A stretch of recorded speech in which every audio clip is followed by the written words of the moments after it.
Hello, this is Dr. Paul Cottrell, and we're going to be doing a new episode of The New Yorker. The focus of this episode is to concentrate on how New York and the United States is failing.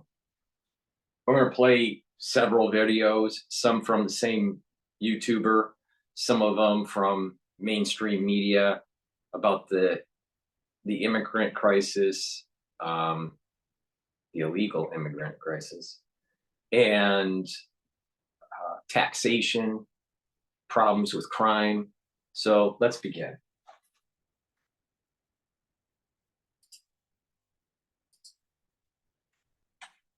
Here we are on Wall Street, and the people that run this place are buying up as many homes in America as they possibly can because it's their goal to own the American dream and rent it back to the rest of us. What a nightmare. It's a scenario that would frustrate anyone looking to invest in their first starter home or a growing family hoping for an extra bedroom or a yard. A lot of first-time buyers feel it's just out of reach for them.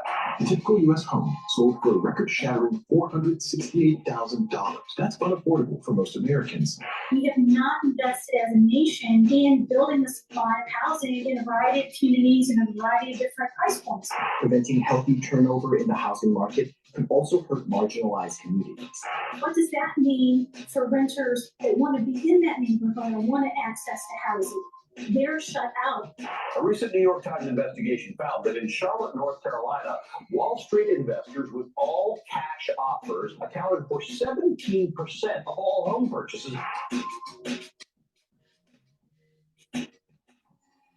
So it seems there's a new villain in town who's coming for your home. But is it Wall Street, or is there more to this story than evil investors pricing out the little guy and renting him the American dream for more than he can afford? We're going to answer that, but first it's important to understand the nasty direction America's headed if we can no longer own our homes. Plus, there are other issues at play here whenever Wall Street buys a home that nobody's talking about. But first, think for a moment about where we're headed if this trend continues. If all of the land of the country is concentrated in the hands of a few rich individuals, we're essentially headed back to the Dark Ages, where you had a system called feudalism, where the rich owned the land and rented it out to the farmers who had no choice but to starve or work the land and give the landowners their cut. And back then, the land wasn't for sale. Now, the reason why you listen to my channel is to get these gold nuggets of original thought, right? Well,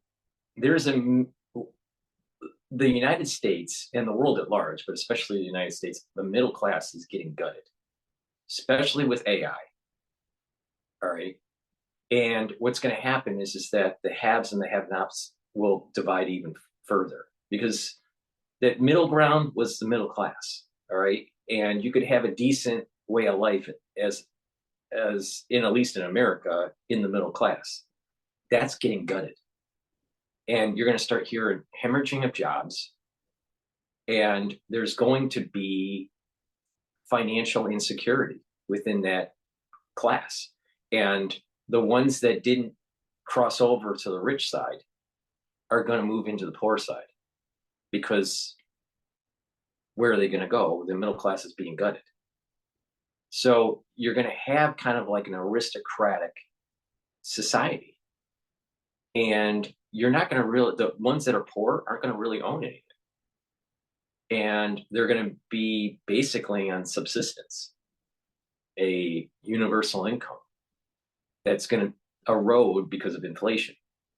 So what's going to happen here is either the citizens rise up and destroy the aristocracy, which I hope happens, or we're going to move into like a new era that's very similar to what was going on in Egypt in biblical times, where there is many, many years of slavery, this feudalism, and there's going to be a dark age that takes place. Hopefully that does not happen, but from my take on how AI is being implemented, how the American citizen isn't willing to rise up and stop the tyranny using force, and we have representatives that don't care, I see no I see this going in the direction of feudalism.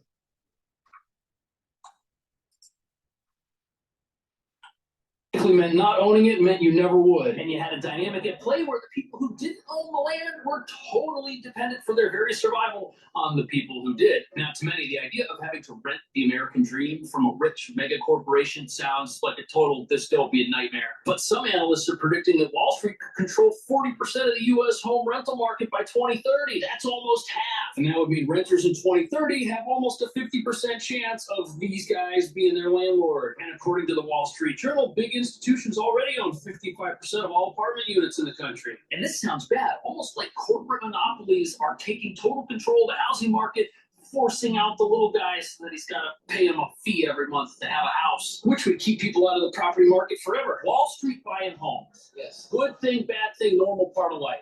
No wrong answer. I think it's a bad thing. It's a bad thing. Okay. Why? Because then they would own a monopoly. Okay. Make it more harder for the average American to afford decent prices.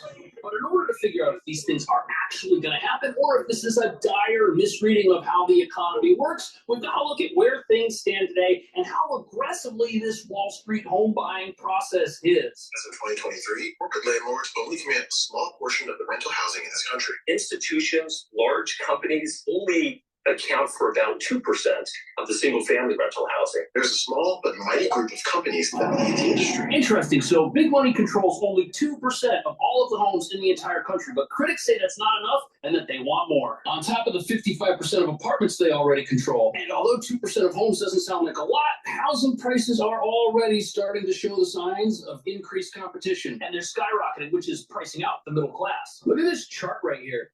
Who can afford these crazy high prices? Normal people or big companies that are traded on the stock exchange? Well, what most people don't know is that Wall Street actually started buying homes back in 2008 during the financial recession. And at the time, it was something that benefited the country because home prices. This is a very good point that Cash Jordan's making. Back, and I maybe I can dig up the book while I'm playing the video. The Creatures from Jekyll Island book, I read many years ago. All right. I think I read the second edition. I may have read the first. I'm not sure if it's the first or the second edition, but it was before the Lehman crisis. I think I read it in 2000. I want to say 2004. All right. And I think he published it in late 1990s. So I may have read the second edition, but it's gone through, a couple editions.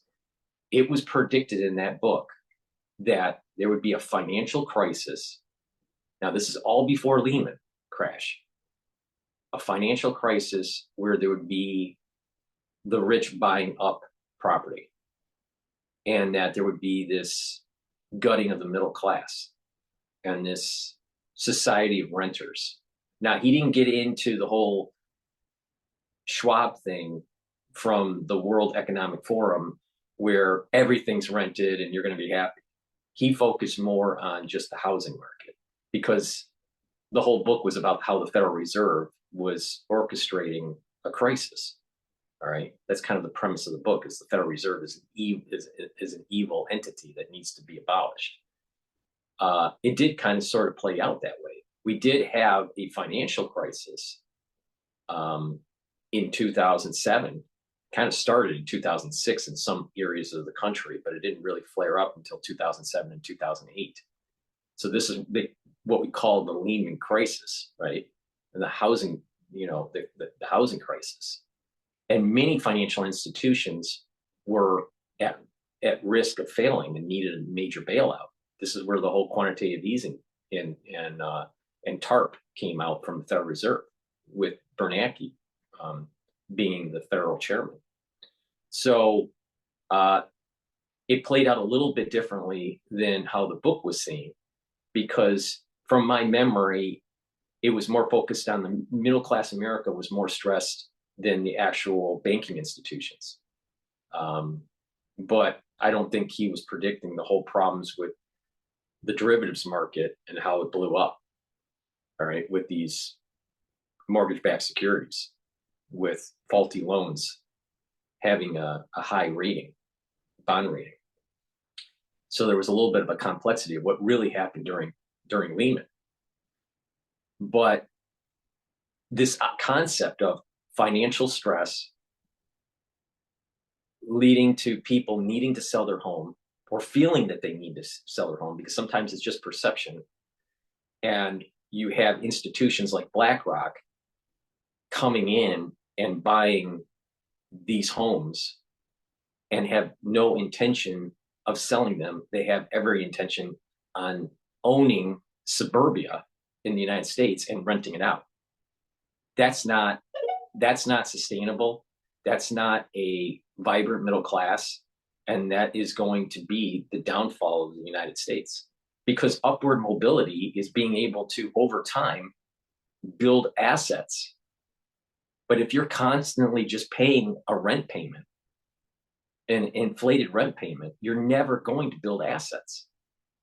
So you're going to have a middle class that will be a slave, literally a slave. It'll be a modern day slave.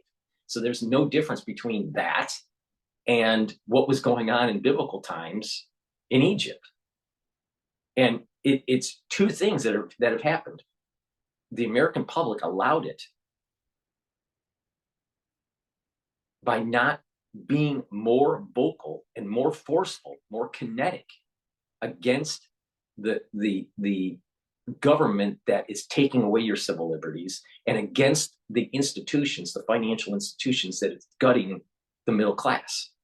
Now, it's up to you if you want to fight for your financial and your civil liberties.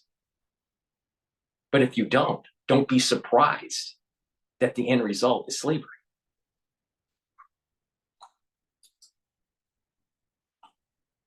Falling like a rock. But when these guys entered the market and started buying homes, it established a price floor at which homes were always going to sell. And that actually may have helped American homeowners preserve the value of their homes because they wouldn't sink further than that floor. Back then, Wall Street was the only place willing to bet that the U.S. economy would recover, that home values would recover. And proponents of investment companies buying homes say that, hey, this was good for the country back then, but critics say that today, while the average U.S. home buyer finds housing unaffordable, it's a bad thing, and Wall Street has overstayed its welcome in the housing market. In recent years, corporate landlords have been most active in the Sun Belt. In 2021, corporations bought 28% of all the homes sold in Texas. That figure was 19% in Georgia and 16% in Florida. But on the contrary, they only bought 11% of the homes in New York State and 0% of the homes in Vermont, which means Wall Street's only focused on buying certain types of homes. This here is the Sun Belt region of the country, and Wall Street's betting that home prices in these demand-driven areas will increase relative to home prices in New York or Vermont, where they ain't buying much. Now, since Wall Street knows that demand for homes in that part of the country is rising, what they do is they enter those markets ahead of the people that are migrating there for economic reasons. And if they buy up all the homes first, when a normal person gets there and looks for a place to live, they won't be able to find anything to buy, but they will find stuff to rent. And that's because Wall Street already owns the home they were going to buy. And Wall Street's smart. They know about money. They know how much money the people who are moving to these new areas of the country are making. They know how much money they typically have saved up. They know how much money they can typically afford for a down payment.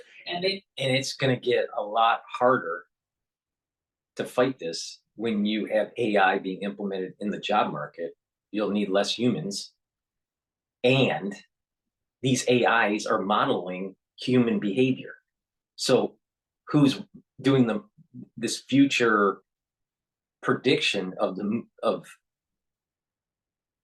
middle class, or the gutting of the middle class, or the retirement of certain parts of the middle class?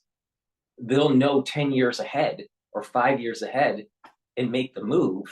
So when that migration happens, these corporations are going to make a ton of money by just renting these units out. So AI is speeding up the process, and AI is becoming more accurate than the human modelers. See, I don't think the people that are listening to my channels really has it set in yet. Until you forcefully stop this, you are going to lose the middle class. You have to be vocal. You have to get engaged, or you are going to be a serf.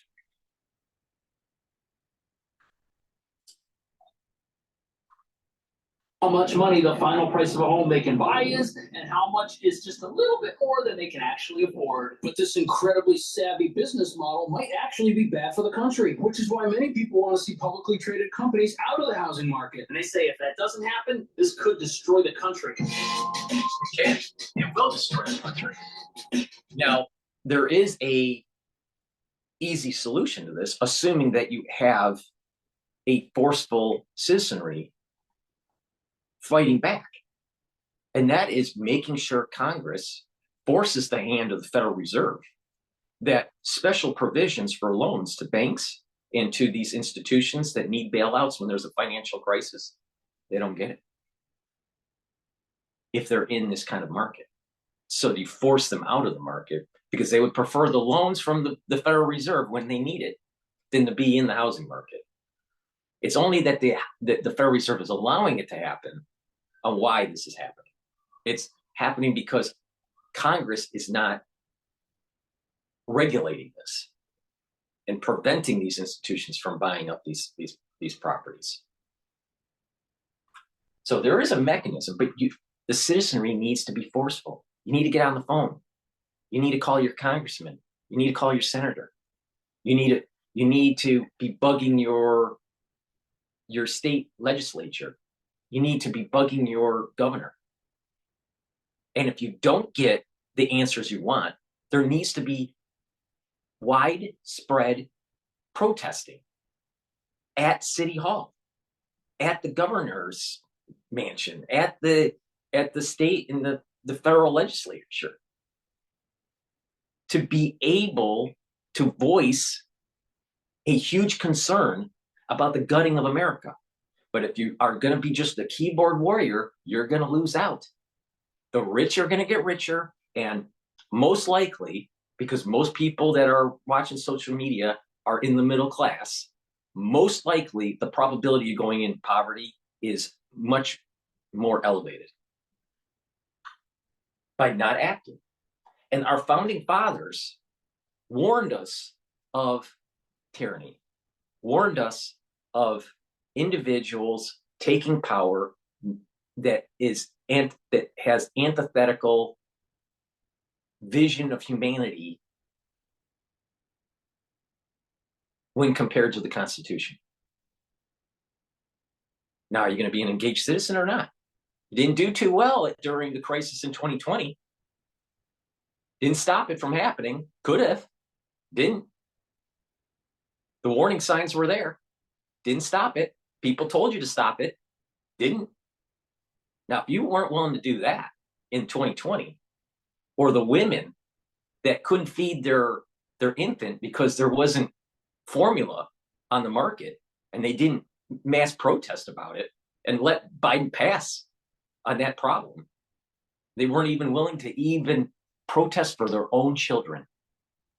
The chances of them protesting to fight AI and to stop Wall Street from buying your suburb, chances are you're going to fail that too. And that's why America's going to hell, because you have a citizenry that's not willing to stand up and do anything about it.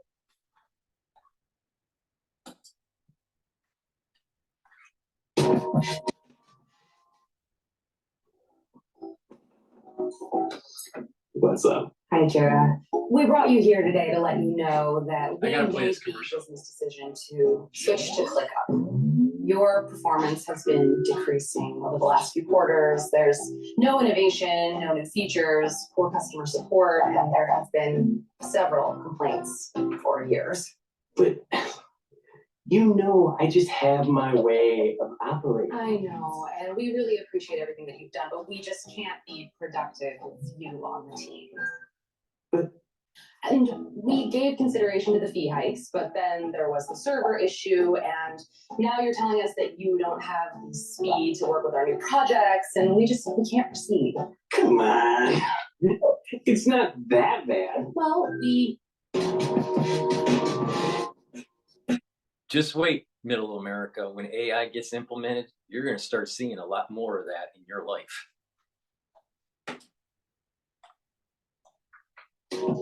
So the immediate problem here is that now first-time home buyers or buyers at the lower end of the housing market now have to compete with large corporations with super deep pockets to buy what are essentially starter homes, aka lower-cost single-family apartments and houses. But since the corporations have all of the money, this is a David and Goliath fight, only this time Goliath is winning. All home purchases in 2022. 17% of homes swooped up from real people who are generally unable to compete with all cash offers in a market that's generally built for people, particularly young families, who borrow money from banks to buy homes. So the issue here is that the home buyer, especially a first-time home buyer, they're just starting out. They don't have a lot of money. They got to go out and get a loan to buy anything. But most sellers would rather do a deal all cash. They prefer to sell to somebody who's got the money right away. On top of that, new home buyers have a limit for how much they can borrow. They can't borrow unlimited amounts of money. And if the price of a house gets bid up, the corporation might be able to buy it for just a little bit more than the person who was trying to get a loan for it can qualify at. Which means purchasers looking to buy a rather modest accommodation, they're going to be pretty much maxed out no matter what the place they're buying is. And if that gets done over and over again, the housing market becomes twisted because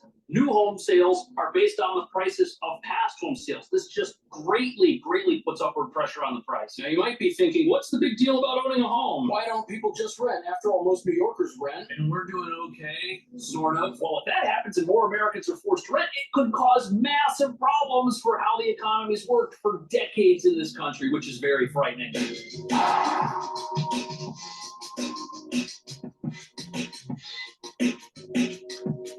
looking at what's going to give you an economic advantage. You really have two things. You've got the wages you pay to do your job, and typically you've got your house. Correct. Because the real estate has gone up in value. So if you're a working class person, you buy a house and it goes up in value. So typically, home ownership is how middle class Americans build wealth and pass it on. And the reason it's a problem Wall Street's buying so many homes is because most Americans' primary source of wealth is the home they've lived in. And although over time the cost of housing has tended to go up, it's always seemed to go up just enough that the next first-time home buyer or home buyer is able to purchase the home that is being sold. In the past, you could live somewhere 20, 30 years, and then when you retire, you could sell that home to somebody else at a much higher price. That takes care of the retirement for the person who sells the home, and it takes care of housing for the person who then goes and buys the home. But there's a problem. Today, about 2/3 of Americans own a home, but only about 40% of Americans have a savings account specifically for retirement. And what nobody's talking about is that owning a home might not actually be the wealth creation engine that a lot of people think it is. Because think about it this way. If a corporation buys your home. And think about this, and I saw this problem with, geriatric patients and, problems with my own parents. A lot of people don't understand that when you get older, and your health is starting to fail, that your family members may not be able to care for you anymore physically, and that you have to go into nursing care. Now, the way the whole nursing care works, if you're really, really wealthy, it doesn't matter because you can pay the $7,000, $8,000, $10,000 a month bill. All right. And believe me, that's how much it costs. All right. It's middle of the road is around 5 to 7. Upper, is 10 plus, 10K plus. All right. A month. All right. Most people can't afford that. So what happens is that you start spending down their retirement savings per month to pay for the nursing care, to the point where you're actually signing over the assets of that individual to the nursing care corporation. So if they own a home, the owner of that home is now really the nursing care. Now, how it normally happens is the home is sold and all the proceeds, the profits, go to the nursing home. And in many cases, a lot of these people own their home. They don't have a loan on it. They may have, or they have a very, a very modest loan. So the asset that's sold minus the loan is either minus zero because they don't have a loan, or it's almost totally paid off. So there's a lot of profit, and all of that proceed goes to the nursing home. The way that, and the Social Security goes to the nursing home. Any 401k goes to the nursing home. Any money that is remaining in accounts goes to the nursing home. Any bonds or stock goes to the nursing home. People need to wake up. And this is the reason why I keep on saying, if you don't take care of your health, you're going to be fucked when you get in your late 70s or 80s, assuming that you were healthy and had a proper lifestyle in your teens, 20s, 30s, 40s, 50s, 60s. I have seen it with my own eyes, and how families are destroyed because of this whole near the end of life healthcare. Now, Cash Jordan is young, so he doesn't understand what I'm talking about. Some of the people that listen to me are in their geriatric years, maybe not in the late 70s or 80s, but they just started their retirement. Some of them are not. Some of them are in their 40s. Take my advice, everyone that's listening. If you don't take charge of your health, you're going to be paying in the end in higher healthcare bills and in nursing costs, nursing home costs. So when this whole crisis starts to happen and you don't really own any property, your care is going to go down because you don't have any buffer to absorb when you start getting sick. Because when you start getting sick, you start to pay down, you start to cash in some of those bonds or cash in some of that 401k or tap into some of the assets that you may have. But if you don't have assets, if you are a generation that's just renting constantly and you don't have any assets, by the time you get to 70 years old, you will not have a buffer when you get sick. And that's why you need to start paying attention to when I keep on saying what you need to do to slow down aging and improve your health. That is proper diet, proper exercise, proper balancing, proper challenging your brain, talk to people, read, write. Don't spend too much time on social media. Be an engaged citizen so you don't get taken advantage of. And proper sleep and proper supplementation.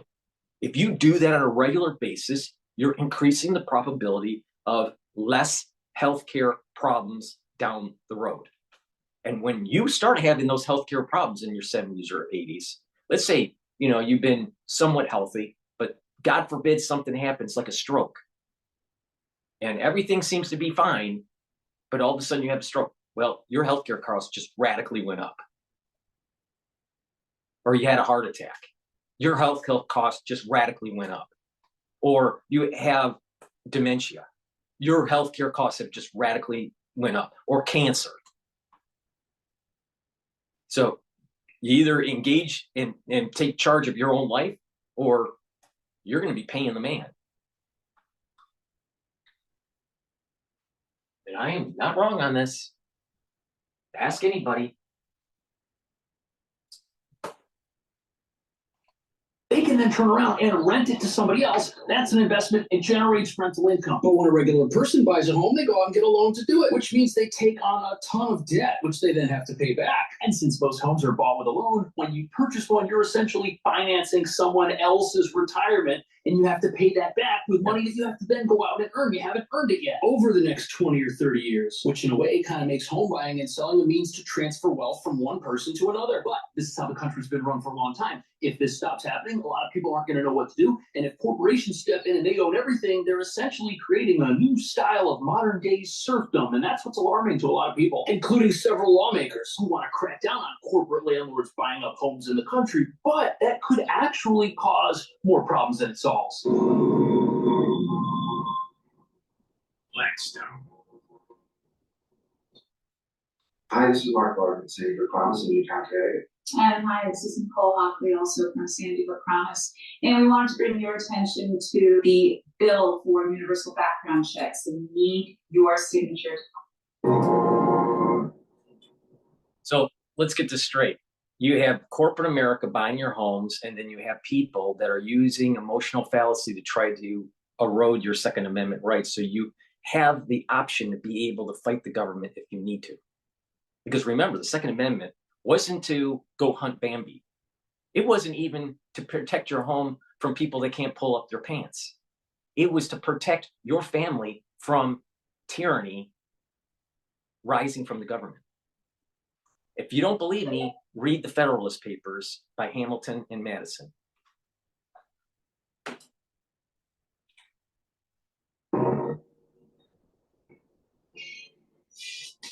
Do you think Blackstone should buy homes? Should buy homes? Is it regular homes? Yeah, they're buying regular people's homes. I mean, it's the capitalistic world, but probably not. This is their office right here. They're one of the largest institutional home buyers. They are the largest. The largest. The reality is, it's all about an opportunity. It is. If they see a market opportunity, that's what they're doing. Some members of Congress believe limiting corporate activity in the housing sector is a good first step. Wall Street is going to buy up a single family home and it's vacant for a couple of years. We're going to tax it, forcing these firms to sell that back into the market. What we're saying is don't have private equity buying up single family homes. That's going to mean there are more single family homes on the market. So, as you can imagine, an issue like this hasn't gone on for very long without Congress noticing. And some members of Congress are proposing placing limits on the number of homes an institutional investor can buy, or maybe even taxing them if they buy homes that then sit empty or aren't put to good use. The idea that they have is to try and discourage big companies from being in the housing market in the first place. But critics say proposals like this are actually a bad idea, and they'd also be incredibly hard to enforce. And let's take the idea of taxing vacant property for a second. It's hard to prove that a home is vacant. Here's a complex of homes in New York State, and what investors did was they actually scammed banks by making it look like these homes were occupied and lived in to inflate the amount of money the properties were earning when they were actually vacant. What they did was they had loud music on, they left TVs on, they put shoes and stuff outside of some of the apartments so that it looked like, hey, someone's home watching TV. They did it to obtain around $500 million in loans, all based on fraudulent data. And the other idea on the table is to have ownership caps for investors. Like, you can only own so many properties. Buy too many and you're going to get hit with fees and taxes to make you stop. And just like we have a progressive tax system in this country, owning too many properties would require progressively more and more taxes and fees to keep them. But that also might be tricky because big companies like this, they own other big companies. Let's take Google, for example. They own YouTube, they own Fitbit. If YouTube and Fitbit both own a bunch of apartments somewhere, who gets taxed? Do you add them together? Do you tax all three of them? The government would tax all five of them. But either way, critics say proposals like this could be very dangerous. All kinds of different structures, including hedge funds, including private equity, including more speculative family offices got involved in real estate. And so to actually decide, well, I'm going to pick this source of funding over this one is not what the government should be doing. I don't care if they're Democrats, Republicans, whoever they are. Stay out of the markets. Let the markets be the markets. Mr. Wonderful, Canadian capitalist. I mean, think about this. The average home in America, single family home, according to this data, is $570K, $575K. People cannot afford starter homes anymore. I mean, it's out of control. And I'm telling you, and it is the wars, the constant wars, the $5 trillion that we spent over 20 years. It's the bad policy, the socialistic policy on both sides of the aisle, primarily though the Democratic Party, but the Republican Party screwed up too. It's amazing. This is the reason why New York and the United States is going to hell. And by the way, they can't even make a decent pizza anymore. Cutting corners on tomatoes and tomato paste and the cheese. I mean, everything, the quality of everything is going down. It's crazy. Leary coming to the rescue of Blackstone. But he makes a point that many people, including myself, have never considered. And his point is, what if it's not the free market that's the problem here? What if the free market is actually the best solution to this housing crunch? What if we don't need more government? And his point is that if there's a housing shortage in America, which there is, and prices get pushed up high enough, people are going to start building houses. People are going to say, you know what? I'm not making enough money as a professional TikToker. No, I could go back to college. I could do something else with my life. What if I want to make a lot of money? I could get some sticks and build homes because homes are so overpriced. I'll get rich if I do it. It sounds crazy. I don't want to live in a house built by a TikToker unless it's built by the guy on TikTok who chops wood. But the point is that if Americans figure out they can make money by building houses for other Americans to live in, people will decide to do that for a living. And the end result will be that homes start getting built and that we have many more homes. And critics argue that massive companies like Blackstone buying homes because there's so much demand is just a symptom of a much larger problem. And if people figure out they can make money doing something, they're going to go and do it without anyone having to tell them to go and do it because it's an opportunity. And if you create an opportunity and that opportunity benefits society, society's going to be willing to pay for it. A lot of people are going to get into it. They're saying that this whole problem could end up fixing itself. Yes, near-term shortages are happening. Right now, there aren't enough homes for anybody. But if you stop anyone from being able to buy a home who wants to, even if it's a big company, now you're going to have less demand for homes, not more demand. We need more demand so that more homes get built. That's what this argument sounds like. And you know what's crazy? Wall Street, they can't buy enough homes, so they're actually building their own neighborhoods. Isn't that crazy? But they actually stand to save a lot of money doing this. Think about it. If you build a whole bunch of houses in one geographic location, you give them all the exact same kitchen, you give them all the exact same stoves, same floors, zero variation, just soulless, ruthless, efficient construction. Although you'll wind up with houses that have as much style as a Big Four accounting firm, it's cheaper for these big companies to just build a whole bunch of homes to their spec all at once. Then they control the cost of everything. But granted, the idea of living in a mass-produced home, well, this, they're, and Cash Jordan doesn't have the history of this, but this sort of has happened in the United States already, right? By SOM, which is a big architectural firm. And they just did these mass unit build out for lower income and has somewhat changed the landscape. And this was taking place in around the 70s in New York. All right. And you had other regions that were doing this that were inner city regions. So you kind of have, you've already seen this happen, and those areas that these things are built in aren't, they eventually decay. So you have crime, and you have you have people on drugs, and it's just, you have instability with home life. It's not a very good environment for these kids. So this SOM concept that happened in the 70s and I think the late 60s, but definitely in the 70s, was a failure. So you're probably going to have another failure if you do this. And not just that, the need for certain types of workers in certain regions of the country has changed because of technology. We don't need as many workers on the line because of robotics. Well, we're not going to need as many office employees either because of artificial intelligence. So the whole composition of the workforce is changing.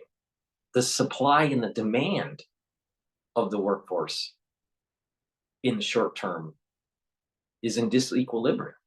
You have more supply of workers, but the demand is going down because of AI. Well, economics is economics. And there's economic laws that happen, right? And my concern is that when you decouple labor and capital because of artificial intelligence, and you mass introduce this into the society, that it's going to cause so much disruption that it's going to gut the middle class and cause a lot of financial turmoil, especially at the personal indebtedness level, but also in the sovereign bond market. The United States government is heavily in debt, but it can float because people think that the individuals in the country will be able to pay the coupon payment, to pay the interest payments through taxation, through productivity, through working. But when that starts to have a problem, who's going to be paying the taxes? Who's going to be paying the interest on these bonds? R2D2? C3PO? I don't think so.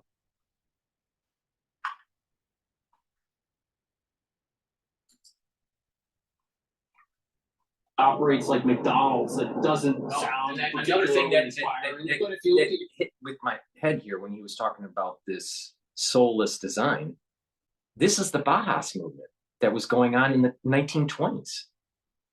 So not only did we see SOM happen in the 70s in New York, but you had a Bauhaus movement that was happening in Germany, and some of that design ethos came to America from the 20s, where it was about efficiency. So this argument, you know, about what to do in these kinds of situations goes all the way back to the Bauhaus movement.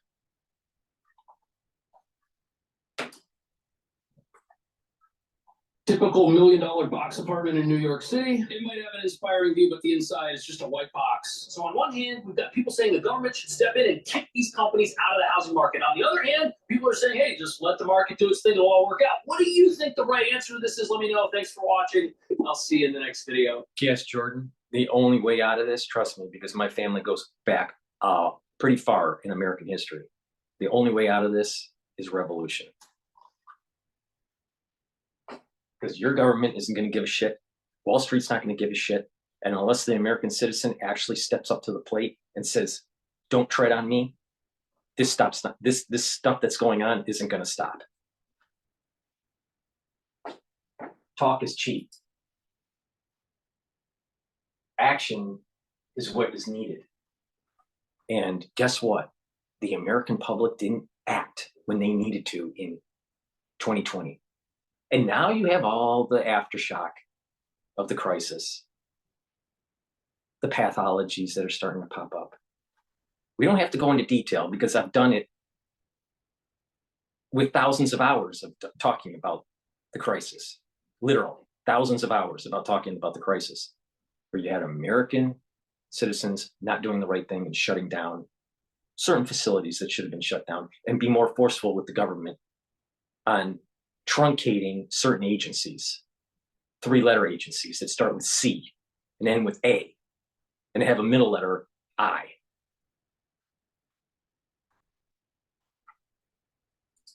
All right, let's take a look at what else is going on in New York.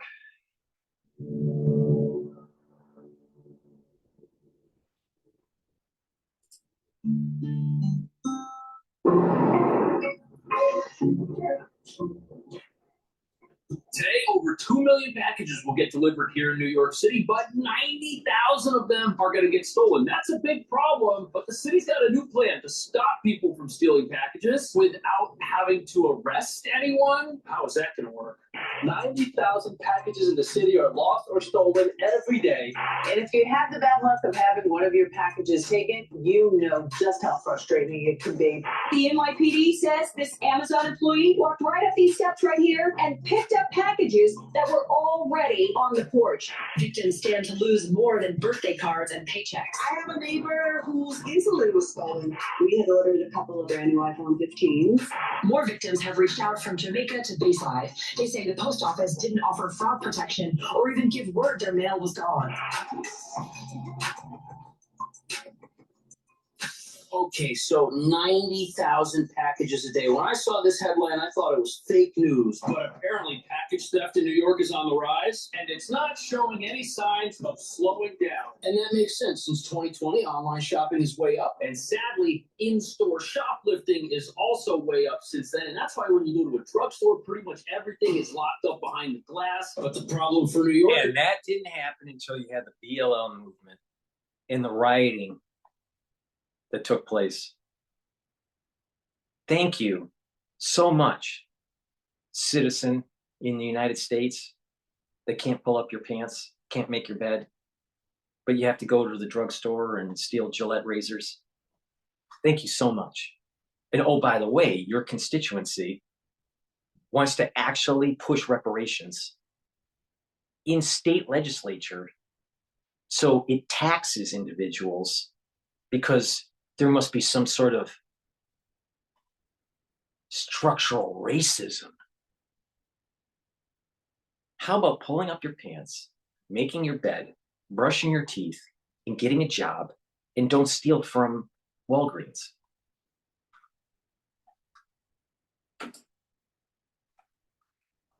Porch pirates have figured out they can get something way more valuable than a jug of Tide detergent, and that's because the packages getting delivered to apartments can be potentially way more valuable. Sometimes you hit the jackpot, other times it's a nose hair trimmer. But over the last few months, the city's been rolling out a plan to combat these insane levels of package theft using publicly accessible lockers that anyone can get to 24 hours a day, anyone, including potential package thieves. But not only are we going to go over this crime-proof locker program and see if these machines are actually going to protect your stuff, we're also going to see what you can do to prevent package theft the old-fashioned way, which still kind of works. But first, it's important to understand that package theft has gotten so bad that I think package theft is actually down in Texas because everyone is walking around like Yosemite Sam.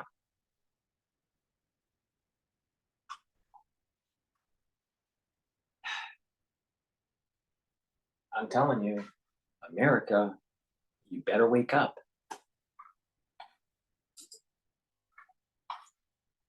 Criminals are now upping the ante and stealing things like mail directly from the post office. This has got residents frustrated, people upset, and the U.S. Department of Transportation estimates that 33 million packages a year are stolen across the entire country. They get stolen from porches, unattended lobbies, and apartment entryways. And the thing about New York that compounds this problem is most people here live in an old building that doesn't really have any security whatsoever. And even in buildings that have security, sometimes the doorman goes out to lunch. On top of that, the average household in the city gets one delivery every single week, and 20% of households get 4 or more deliveries every single week. So here's the problem, especially in New York. Not everyone has kind of a doorman or a lobby, right, where they're checking in packages.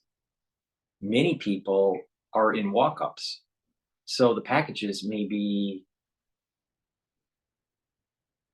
right at the door, at the steps behind the door.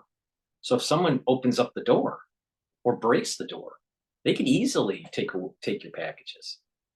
And many people in New York live with walk-ups. They don't have a doorman. They don't have a lobby. They don't have a concierge. Now, some of the more affluent individuals, or some of the more luxurious areas, they do have that. But the problem is that we have a society that feels as though they have to steal or they can steal. And we have mayors in these cities, because we're talking about inner city here. So a lot of these mayors are Democrat mayors. Not all of them, but a lot of them are. And they're not willing to prosecute. You see constantly these people going into Apple or going into a high-end luxury store and stealing stuff off the shelf or off the table. Sometimes they get caught, sometimes not. Sometimes they're prosecuted because they've taken $5,000 worth of merchandise, but there's a cap where if they take the merchandise under a certain value, I think it's $900. It could have changed since I've read this, but some cap. If it's underneath the cap, they don't get prosecuted. So here, this is a major problem, and it escalates. It's not just stealing items. There's shootings, and there's the drug problem, and then there is the poor home life, and and the instability. I'll tell you, America is failing is failing. You have a society that can't pull up their pants, and you have a society that can't make pizza correctly. Now, let me play. I saw this on X this morning, and this, in a nutshell, explains exactly the problem in New York with illegal immigration and the stress that it's causing in the society and with its citizens that are paying taxes. Okay? So I'm going to play this. I'm going to play this. It is, you can tell this person's a real New Yorker, all right? That's tired of it. Not legal. If they were legal, they need to pay taxes. What do you think's going to happen with migrant crisis here in New York City? It's getting bad because they're also next to my house and they piss on my door. I could tell that they're gamblers. I mean, they're tattooed up to head to toe. The people pissing on my door, they're tattooed up head to toe. And there's no law against illegal migrants committing crimes. So again, it's lawlessness, non-payment of taxes, siphoning all our money to their native countries, and it's just killing our economy. Eric Adams just said he's going to give 4,000 migrants jobs. That means 4,000 civilians have less jobs. It's just not fair to Americans. It's getting scary. Right now, people in the Bronx are getting attacked. People Upper East Side, 2 of them just got attacked, and it's illegal to buy mace. It's illegal to protect yourself. Not legal. If they were legal, they need to. So that was some guy interviewing a person in New York City. All right. Probably is a YouTuber. I don't know him. I don't know the female that he was interviewing. But I do know this. New York City is getting stressed, and I am assuming that other cities are also getting stressed that have similar dynamics, like LA, like San Francisco, like Chicago, like Detroit, like Boston. There's too many drugs running around. There's too many people that can't pull up their pants. There's too many people that view the family unit in a negative light. They view the country in a negative light, and they view God in a negative light. And if we don't push back, we'll never have good pizza. And we're going to have a society that is just constantly failing, and it's just a downward spiral. I mean, think about it. Let's say you're in a walk-up. It sounds like she has a walk-up, all right? And you go outside, right? And you're about ready to go to work, and you step in feces because you have an immigrant that's defecating on your steps, or peeing on your door. Welcome to New York. This is what's happening. You won't hear this on MSNBC. You won't hear this on CNN. There is literally a takeover that's happening to our country. And then you add in insult to injury when you have these 2 illegal immigrants that attacked police officers in New York City and got away with it. They were let go.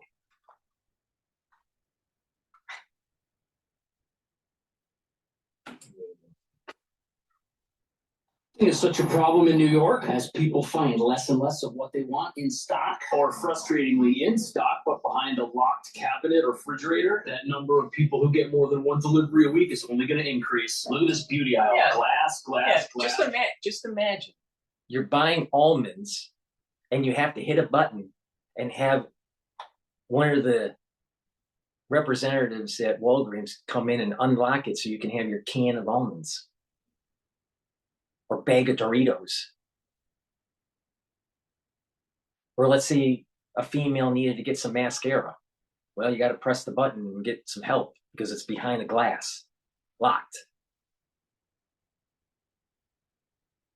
The Black community caused that. No one wants to say it, but that's exactly what happened. And it was the BLM movement when they were rioting that set this thing in motion.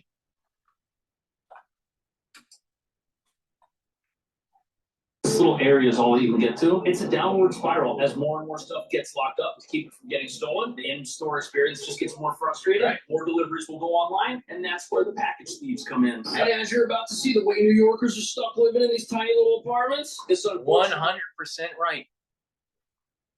100% right on that. It's us the perfect target for criminals. Get up to 6 accounts per household and unlimited DVR space included with YouTube TV. Try it free. Why make Sergey, the two guys that started Google, more rich by doing a subscription on YouTube? Why? They're already billionaires. See, wake up, America. Corporate wants to make sure that they get more percentage of your paycheck on a regular basis through subscriptions, through things that you really don't need. Focus on things that you really do need. Challenge your brain. Get healthy. Try to improve your relationship with God. Try to improve your relationship with your country. Try to improve your relationship with your family, because these things really matter, and they are cornerstones of society. Not subscriptions to Apple Plus TV or YouTube TV. You don't need it. And why? Why should people make Tim Cook even more wealthy so he can promote homosexuality?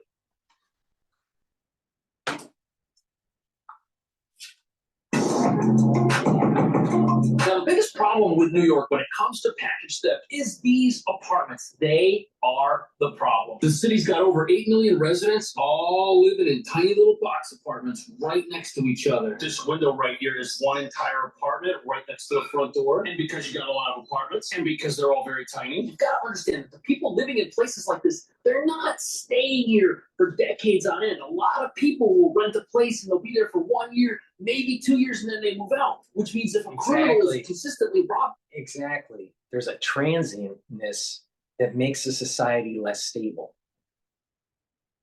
And if you're a road country, you're a road god, and you're a road family, you're just a nomad.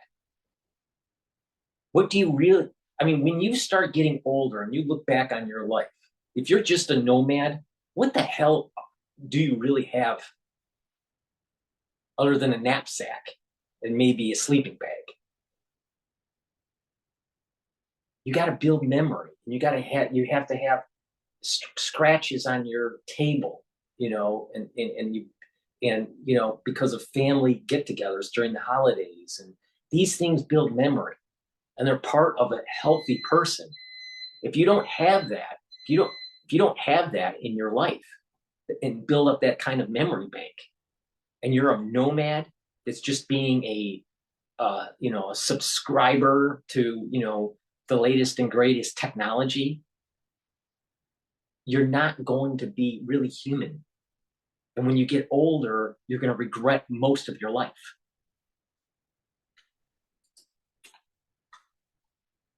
Same building, they're gonna have new victims every single month. And once those people finally figure out what's happening, they're gonna move out and get replaced by somebody else. And since penalties for stealing in New York are relatively light, critics would say that there aren't a lot of consequences in place to deter what we're about to witness. Go ahead and take a look at this video, because this is surveillance video. They say it captured the female Amazon worker getting out of an Amazon truck to deliver packages, but then she ended up taking packages that were already at the doorstep. And then once she was back at the company. Okay, I guess it just adds insult to injury when the person walking up your steps to deliver your package is also the person who intends on stealing it. And what's crazy is even when the package thief isn't the person delivering the package, apartment buildings typically get their deliveries around the same time every single day. And the problem is if a criminal knows when packages get delivered, they know when to be there to pick them up before the residents. But if a thief gets into a building like this and there's packages in the lobby, how do they know for sure that what they're stealing will have value to them? Like, what if the thing that they end up taking is something they can't use?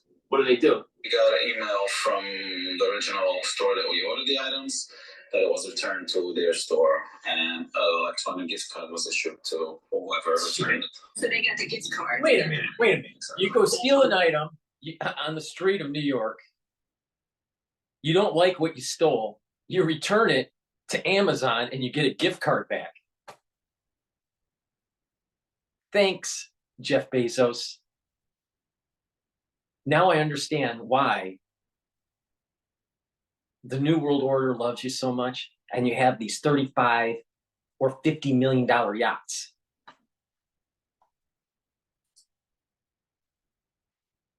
So thief steals a package. It's an expensive dress for a wedding. And what do? They contact the dress company, they return it, and get store credit. That's vicious. Oh, now, of course, with Amazon, it's considerably harder to do this because if you want to return something, it's connected to your account. But sadly, in this city, criminals have figured out they can sell pretty much anything on the street if the price is low enough. This is either stuff that wasn't locked up in a drugstore or stuff that was delivered in a package. And since penalties for theft in this city are so slim, thieves are upping the ante and stealing actual mail. So the problem isn't so much Amazon. The problem isn't so much Amazon. So I was wrong on that.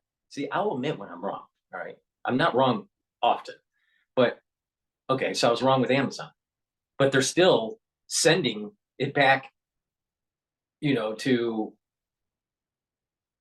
retailers to get a gift card.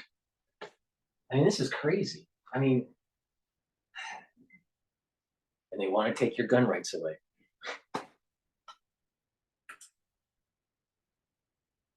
They don't seem to care, and that's why residents have been begging the city to do something. Same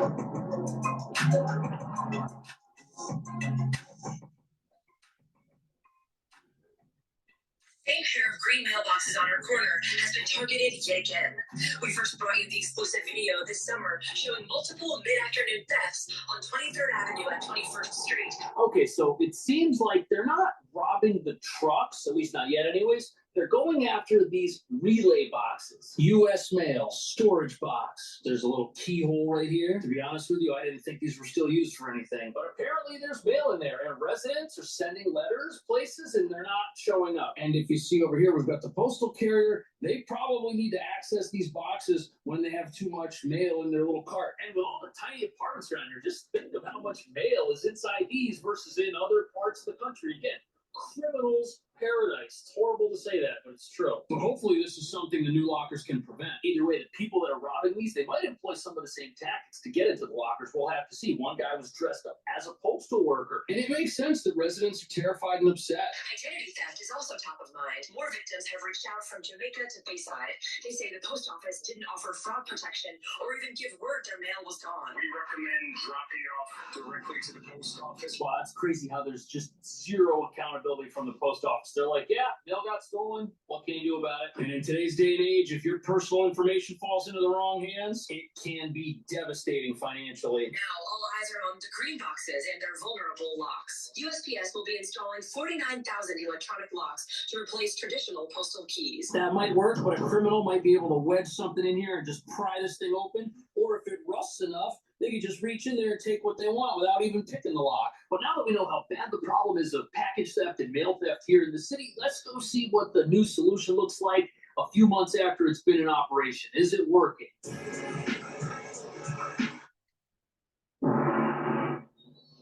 More than just beautiful dance. It's a touch of the divine.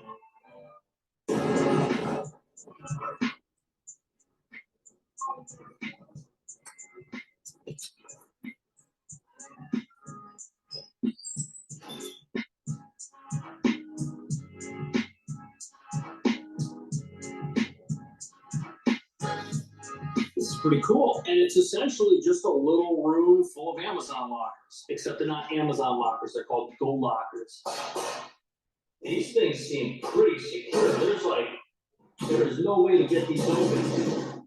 No way. They've got to pop open from the machine. And even though this place is completely unmonitored by any person, I had to download this app and give it all my personal information and tell it I had a package with a valid tracking number just to open the door and get in. And what that essentially means is anybody who opens the front door, there's a record of who they are, what time they came in, and there's a little camera right up there that's watching. So they know exactly who you are if you come in here and do anything. Here's the problem. Here's the problem. And I've seen it happen in New York.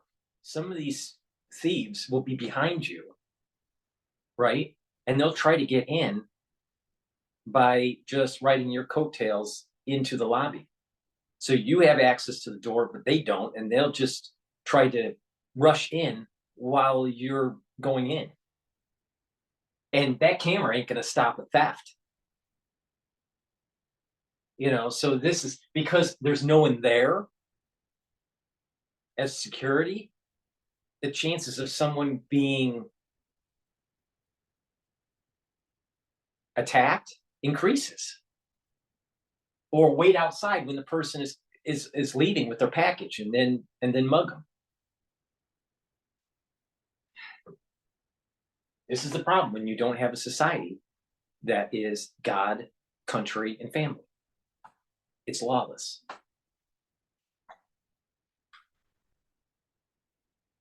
But we'll pay more attention on the NFL and Taylor Swift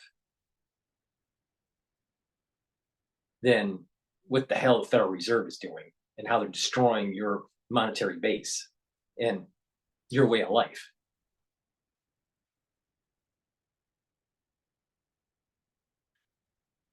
Ask the average guy, what was the score for the football for the Super Bowl? I bet they'll be able to tell you between the Chiefs and the 49ers. Or if they don't know the score, at least who won. And then ask the question, what's the unemployment rate in the United States and what's the Federal Reserve prime rate right now? The Federal Reserve rate. I bet they wouldn't be able to tell you. That's a problem. That's a big problem. A lot of stupid asses out there. The hooligan decides to bypass the old school lock. But even then, what's the guarantee one of these has a package waiting to go out or waiting to get picked up? You would literally have to read every single one of these things, and they're pretty tough to open. So I don't think criminals are going to be interested in this. And the cool thing is, you can find these in more places than just this little storefront. Imagine if you could grab a bit. Cash Jordan, you're wrong. They'll wait outside or rush in while the door hasn't closed. No one's going to stop them. A little camera isn't going to stop them. 90% of these criminals are wearing masks. Brought to you by CDC. From one of your favorite spots, or grab a carton of milk, and then pick up a package. It's a win-win for both of us. At Old Brooklyn Bagel Shop in Park Slope, you can knock out those two birds with one stone. No, what's cool about that, even though it's different than where we are now, which is an off-site suite, part of the pilot program, having one of these in like a deli or a grocery store or a place that busy New Yorkers have to go anyways, maybe even in the subway, that would be great because now it saves you a ton of time and you know that your stuff is inside one of the lockers waiting for you. When the customers come in. No, the bigger issue, Cash Jordan, is there's people around, so it reduces the chances of being mugged.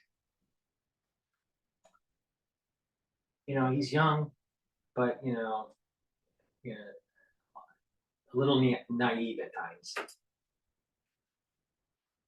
There you go. It's called Go Locker, a way to combat those Porsche pirates, because if being caught on camera won't stop them, maybe this will. There are a handful of them in bodegas, malls, and convenience stores throughout the 5 boroughs, and 2 standalone locations with 24-hour access. And you know what's interesting about this is you keep hearing about how online shopping is the death of like retail stores and storefronts, but if you put these in retail stores and storefronts, now people have a reason to go to those and do business, which wouldn't have happened before. It's better for businesses, it's better for customers. Very interesting. I thought this was going to be a stupid idea, but so far so good. And look at that horrible apartment building across the street. That place probably gets robbed every 5 minutes. But now the people living there can pay their landlord $5 grand a month for a tiny little apartment because they got this across the street. Isn't that great? New York is back, baby. Now the cool thing is these are actually free. I think he was being facetious there. For New York City residents, typically GoLocker charges a fee for you to use these, but since they launched this last summer, they've been opening up about 15 of these standalone locations. And instead of billing the customers, GoLocker has some deal worked out with UPS, FedEx to get them to pay to drop stuff off here. It says in their press release that the goal is to reduce the number of trips package delivery companies have to make. That would probably save them money. The membership through the pilot is free, with mail carriers covering the cost. 90,000 packages in the city are lost or stolen every day, and that's all driving up costs. Which gets passed back onto the consumer. So relatively, you're still paying for it, maybe not directly. You just said that. So the interesting thing about this is, unlike Amazon that has their own locker system and their own delivery service, UPS, FedEx, DHL, any carrier, they don't have any of that stuff. And they need a system like this in order to offer people the same convenience and make sure their stuff doesn't get jacked. And this is really secure. You can't do anything without a code or something. If you want to pick something up, boom, you got to scan it, and then it'll tell you which locker. So there's no way to know right now which lockers have stuff in them and which ones don't. But the thing that's kind of worrisome about this is, let's say you have something very valuable in here, and you come here late at night. I don't know if there's weirdos or something hanging out across the street. It's not really any privacy. You can totally see what people are doing inside here, so that could be a security risk. But what if you've got something really big and heavy like a flat screen TV? That's not going to fit in one of these lockers. What do you do with it? There's no way you're going to fit anything of substance in here that's not like a square or rectangle type thing. And what that essentially means is, although this might be convenient for very small things like a nose hair trimmer or like an Apple iPad or something, if it's big, it's still going to have to go to your apartment. And that means it could still end up getting stolen. But now let's see what you can do to stop package theft in your apartment. Before we do that, I have to do a commercial for PNN. I have these anti-aging boxes that I've curated. So go to my store, the-studio-reykjavik.com, and get one of the curated anti-aging boxes to help improve your health. The two boxes that I want to focus on in this video is what I call the anti-Fauci box. I have a beginner's box and an advanced anti-Fauci box. In the beginner's box, you get Health Max 35, which is a structural nanosilver liquid. You take a teaspoon of it a day. If you're not feeling well, take 1 or 2 tablespoons a day, and that will neutralize pathogens. You swish it in your mouth, you gargle with it, you swallow it. You also get magnesium and zinc to help boost up your immune system. You get D3, which helps to absorb calcium. It also helps with gene expression. It's a gene expression cofactor, very important. And it's very important to help with apoptosis with infected cells. And in the beginner's box, you also get 2 supplements that help bring down inflammation. The first supplement is ashwagandha root, which helps to control blood glucose levels and your stress response, for adrenal health. And by doing that, you're reducing that pro-inflammatory response, and you're bringing down that inflammation, especially with controlling the blood glucose levels. And you get also the turmeric. All right.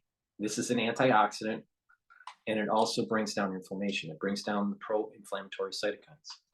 By doing that, you're bringing down the inflammation, you have the gene expression, you have the apoptosis that if the cell is infected, and you're neutralizing pathogens. All right, that's the beginner's box, the anti-Fauci beginner's box. That goes for $200 on my store. You get very high quality supplements for those $200. For additional $60, in the advanced box, you can pick either a 2-ounce C60 coconut or a 2-ounce C60 avocado.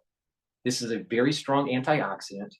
You take a dropper of this a day, and this will help to bring down that free radical load that's in the cell, reduce that cellular stress, improve the mitochondria that's in the cell, and boost up your ATP because your mitochondria will be healthier. When you have more ATP, you're going to have more energy, because the main energy source in our body, it's not the only, but the main energy source is ATP. If you have good working cells, with less stress, less free radical stress, then you are going to slow down the aging process and have more energy. You need energy for a good immune system.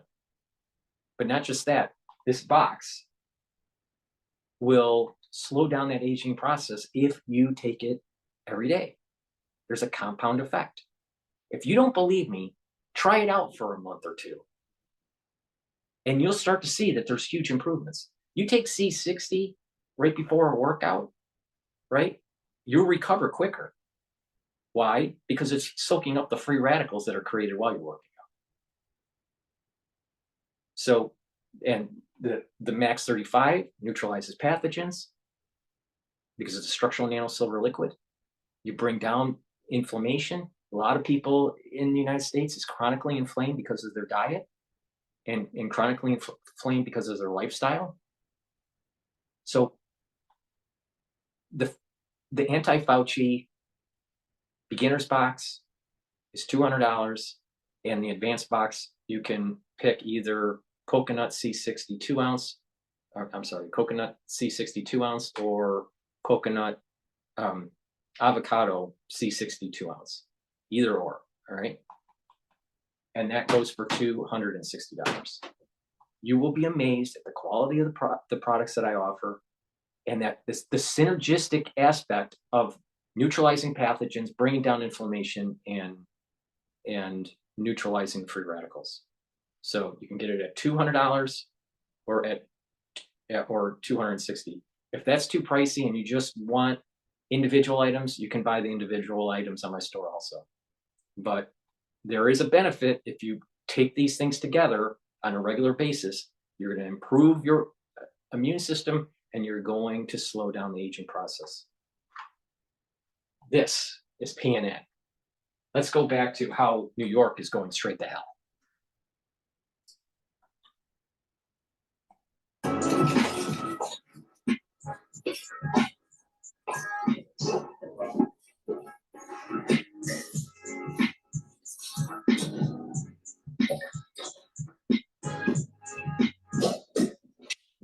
Okay, so what?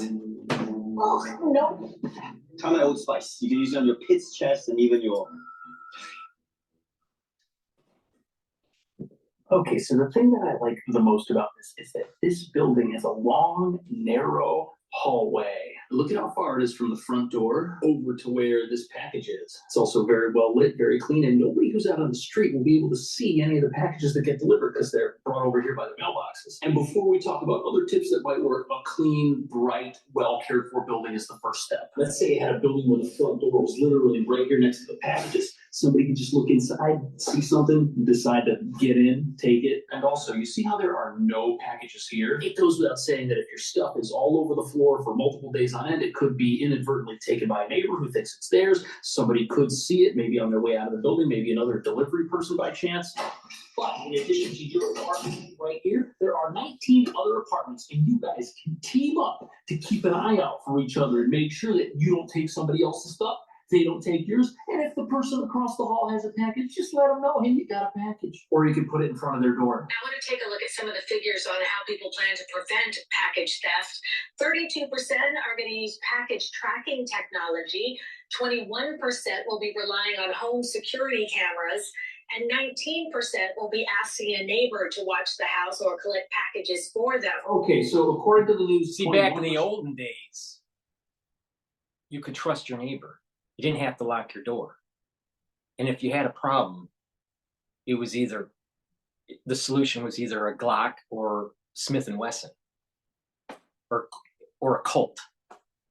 But nowadays, you know, you can't even fight the criminal anymore because they'll sue you.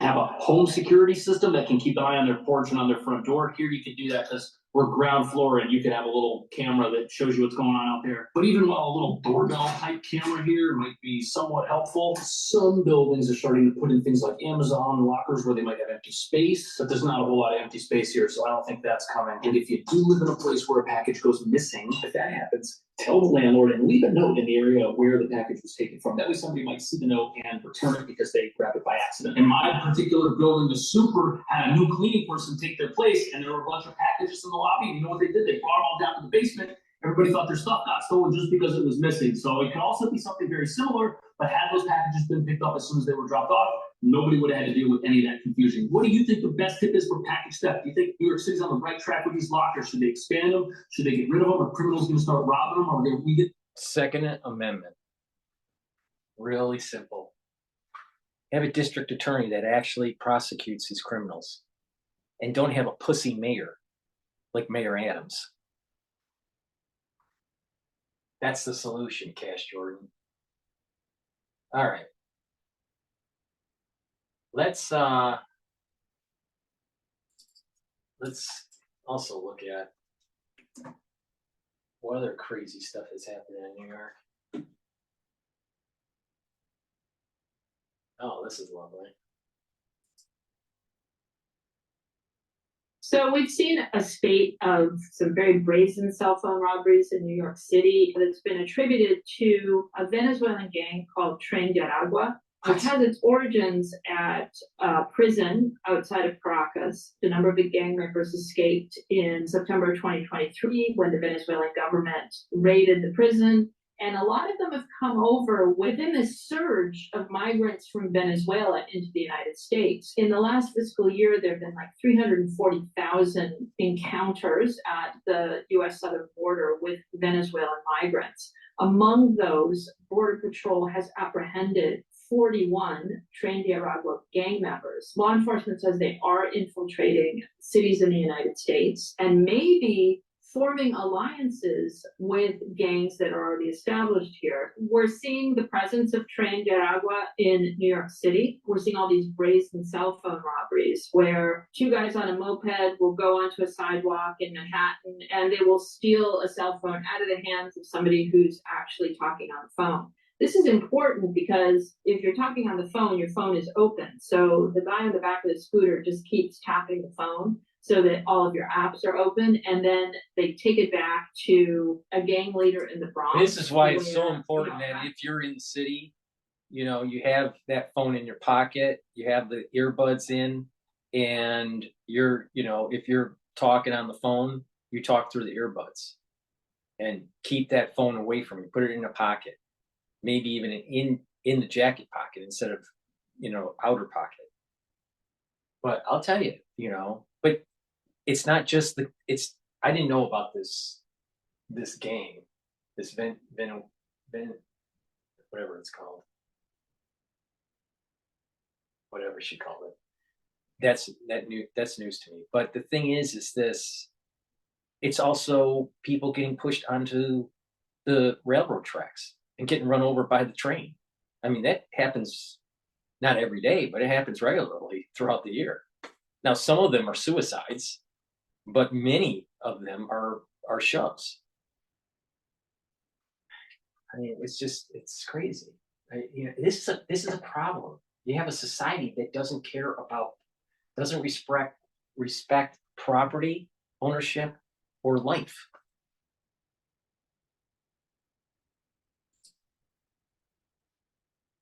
Goes through and drains people's bank accounts. The phones are then bundled up and sent to Colombia where they're resold. So it's suddenly a big mess. Well, let's see what the former NYPD commissioner has to say.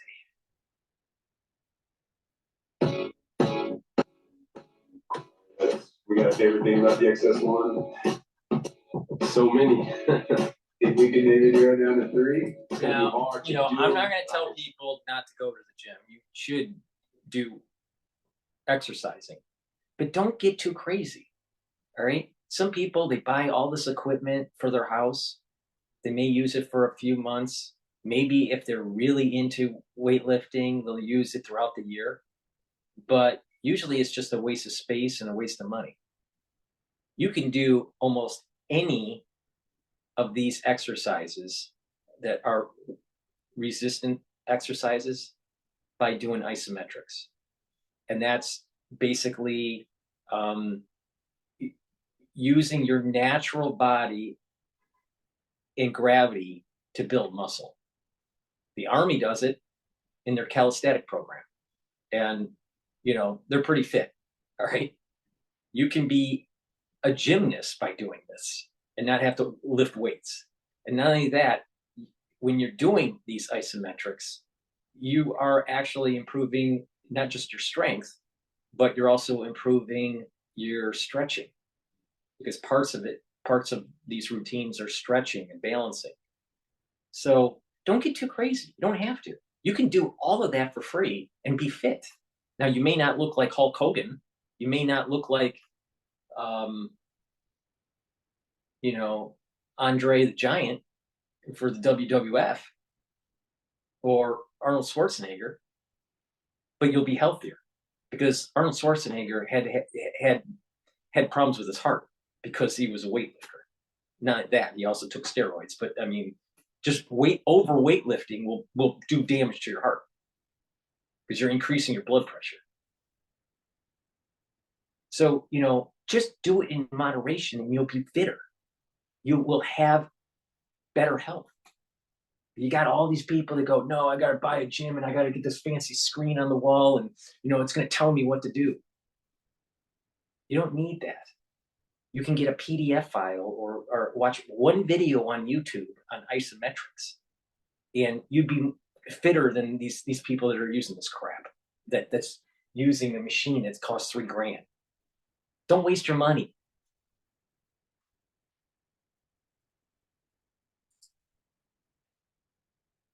Joining me right now is former New York City Police Commissioner. He is the CEO of Guardian Group, Ray Kellyback, with us. And Commissioner, it's always a pleasure to see you. Thanks very much for being here. Oh, thanks for having me, Maria. So what did you make of all of this? I mean, it's heartbreaking to see these illegal migrants beating up our NYPD officers. How should the U.S. and the city of New York be dealing with this? Well, obviously, we need a lot of help at the border. That's where these people are coming from. The police commissioner of New York last week said that the city is awash in a wave of migrant crime, and certainly seems to be the case. I know there's one gang in particular that they've talked about, that they've written about, and that is Tren de Peacock. And they're from Venezuela, but they've been around for about 12 years, and they've done this type of thing, the robberies, the phone snatchers in South America for over 12 years. They've taken that whole operation, moved it to New York, and the cops are overwhelmed, quite frankly. The police department is short of police officers, no question about it. Well, you know the phrase, if you can, you know the phrase, if you can do it, you know, if you can make it in New York, you can make it anywhere. I guess maybe we should rephrase it. If you can make it in Venezuela, you can make it anywhere.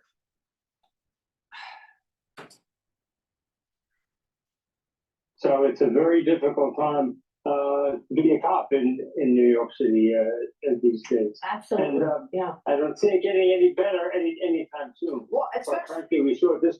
Yeah, go ahead. Go ahead. I'm sorry. No, please continue. So I'm going to say we saw District Attorney Bragg let people go without bail. There's no reason to do that. They had no addresses. They had no roots in the community. Yet he let them go, and they went all across the country. So it's very frustrating for the cops as well. And of course, everyone has to be on their toes. You have to be alert. You better be looking around, because you can be the victim of these crimes very easily. I'll tell you what, stop being a victim and start being a vigilante. That's where this is going. If your government can't stop this, and you need to protect your family and protect your own life, vigilante justice is probably going to be in order. The government's failing you, but they'll still take your taxes. They're using fleet-footed young men to take persons, and it's not ending anytime soon, unfortunately. It's unbelievable. We see a lot of people with masks on riding scooters in New York City. I see it all the time. And this Venezuelan gang has it down to a science, stealing people's phones if you're holding your phone or purses. What else can you tell us about this Venezuelan gang, Commissioner? Well, we know that they're established in several South American countries, and they've been there for a while, say for at least 12 years. They've only fairly recently moved to New York. but they moved that whole operation. They moved their MO of stealing phones, sending them back to Colombia, having them cleansed, and Here's a great idea. Why don't we get Jocko, the SEAL team guy, retired, go down in Venezuela and show his chops with all that training that we gave him and all that money that we send to the SEAL teams and get the job done. Do some operation, Jocko, instead of doing a podcast and collecting a pension and not willing to say anything about the nefarious stuff that was going on in 2020. Or what about what happened during both election cycles in the general election in 2016 and 2020? Jocko. No, you don't want to say anything because you don't want to tip the apple cart for your retirement from the military.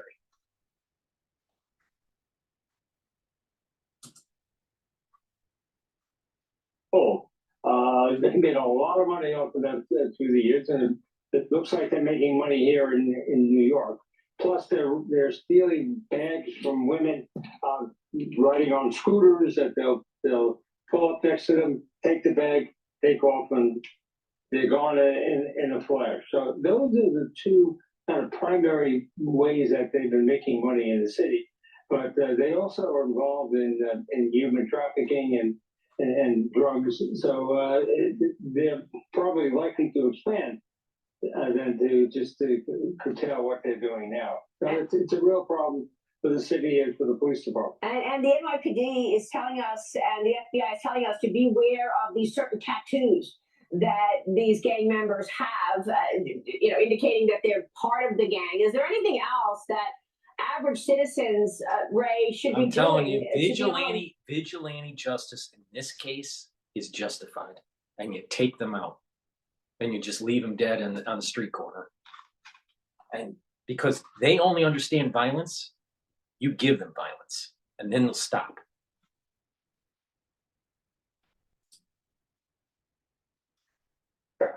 So that they don't fall victim to this. Yeah, they have to look over their shoulder. They're going to be aware of their surroundings. They have to be aware if they're on darkened streets. If you look at the Roosevelt Hotel, which is sort of the center for migrants in the city these days, there's scooters all around that hotel. They're readily available for them to go and do I've seen that. and do their crime.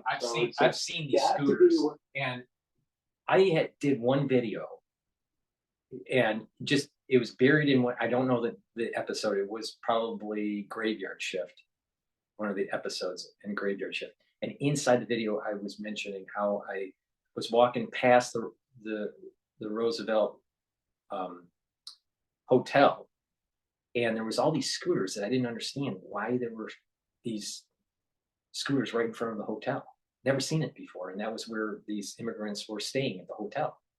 So, now we have this story and I probably did that video in probably the late summer, which was the Graveyard Shift series. So I have seen the scooters that he's talking about. But, the problem here is that we need citizens that aren't defensive, but are offensive against these gangs. All right. Let me give you a story that no one has heard before. All right. My uncle was in the hardware business. He owned a couple True Value hardware stores back in the 70s and in the 80s.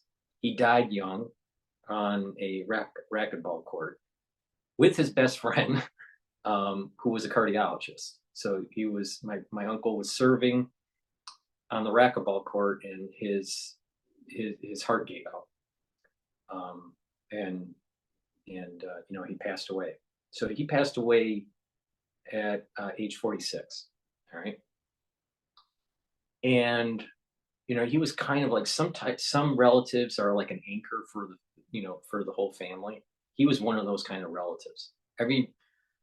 All the holidays, were at his house. All the big holidays were at his house. All the, distant relatives would, come over maybe twice a year, and it would be a big gathering. So he was that kind of patriarch, right?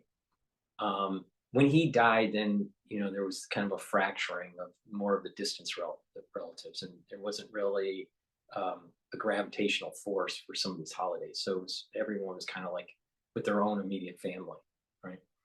After his passing. But to get to the point, he had a store in Detroit in the 70s and the early 80s, a True Value store, right? So, he sold a lot of, construction kind of material, right? Back in that day, it was before Home Depot and Lowe's. So you had these individual hardware stores. So anyone that had to fix something, at their house, or paint, or do some sort of gardening, or snow blowing during the winter, or lawnmowers. That's where you go to get these kinds of stuff. So he had a pretty big store, and a large inventory. But he would be, because it was in Detroit, there would be individuals that would come in and break into the store at night and steal items, like snow blowers and stuff like this.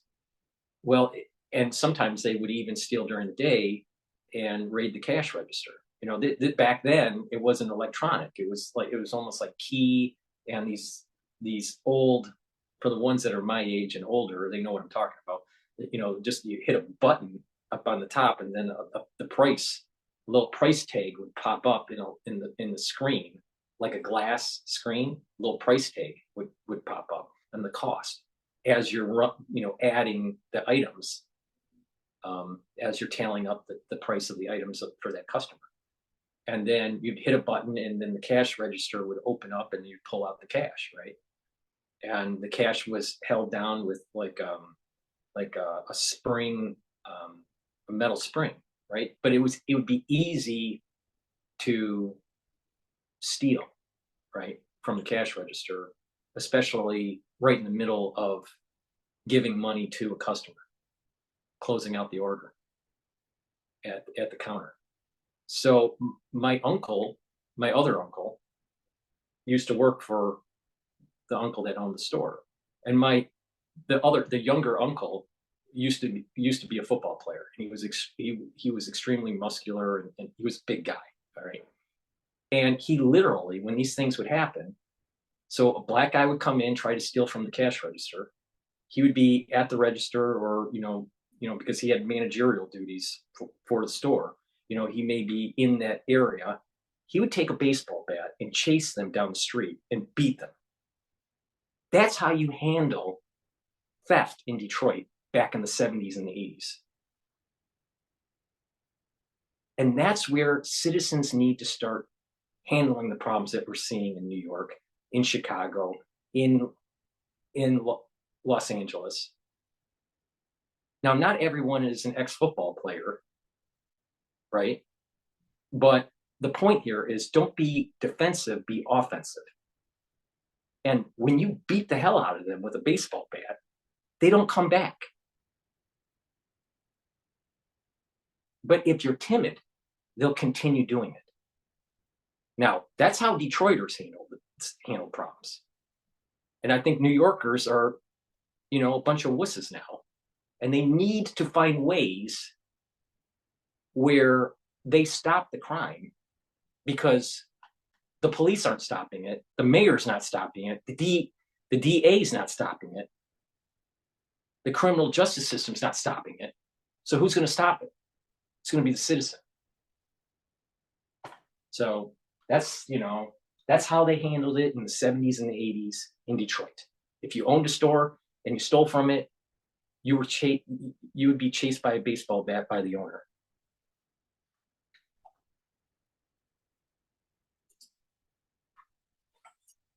You have to be alert. It's a dangerous time, unfortunately, and in New York City, particularly in Midtown. But who's giving them the scooters? How are they getting access to this stuff? I heard a story the other day that in the Apple store, a family of migrants came into the Apple store and they wanted to buy 5 iPads and 5 phones, and they wanted to buy the Apple 15 phone, and they paid for it with this card that they had. Is the city issuing those cards?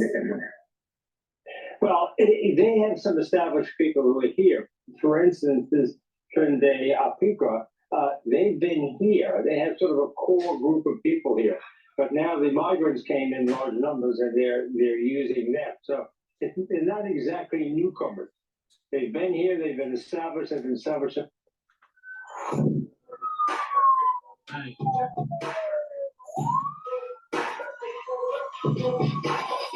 They've been here. They've been established. They've been established in other countries, and all indications are they're expanding their operations. Unfortunately, so they have money and they have roots here. Unbelievable. The New York Post editorial board writes this: the documented presence of the brutal Venezuelan gang embedded among migrants in the Big Apple demands that lawmakers repeal state and local laws that stop the NYPD from teaming up with its federal immigration counterparts to take these criminals down. Ray, what can be done in terms of giving the NYPD more power to take down these groups?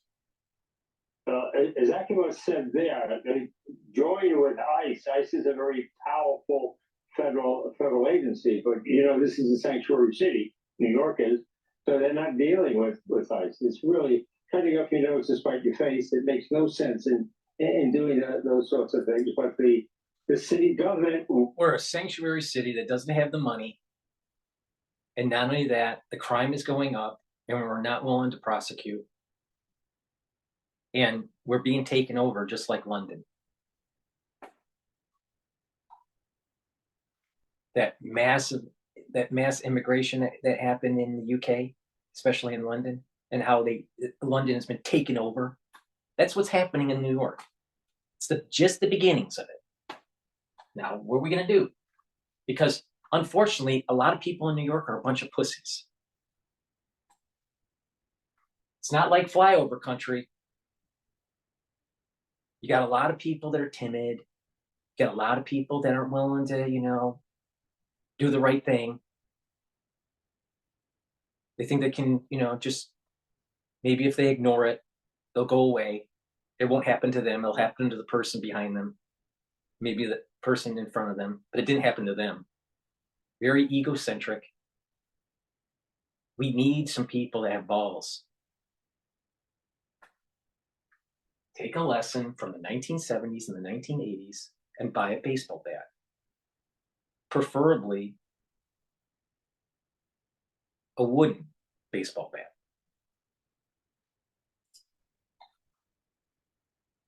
Do it. They still keep New York as a sanctuary city. They're fooling around with it in the courts, but still, New York is considered a sanctuary city. So, yes, we need the federal government. We need the federal government's help. We need the federal agencies' help. And we're not getting an adequate amount of that now by any means. Subway violence is also surging in the Big Apple. Transit crime up 22% plus over the last year. Yesterday, in a less than 24-hour period, a 16-year-old boy was stabbed, an MTA worker and a Good Samaritan punched by a homeless man, and a subway musician was attacked with a metal bottle. Ray, what are we going to do about this? Well, the mayor drastically cut back overtime for the transit system. I assume that money is being taken for migrants, but that made a big difference in the subway. You saw much more of a uniform presence in the subway system.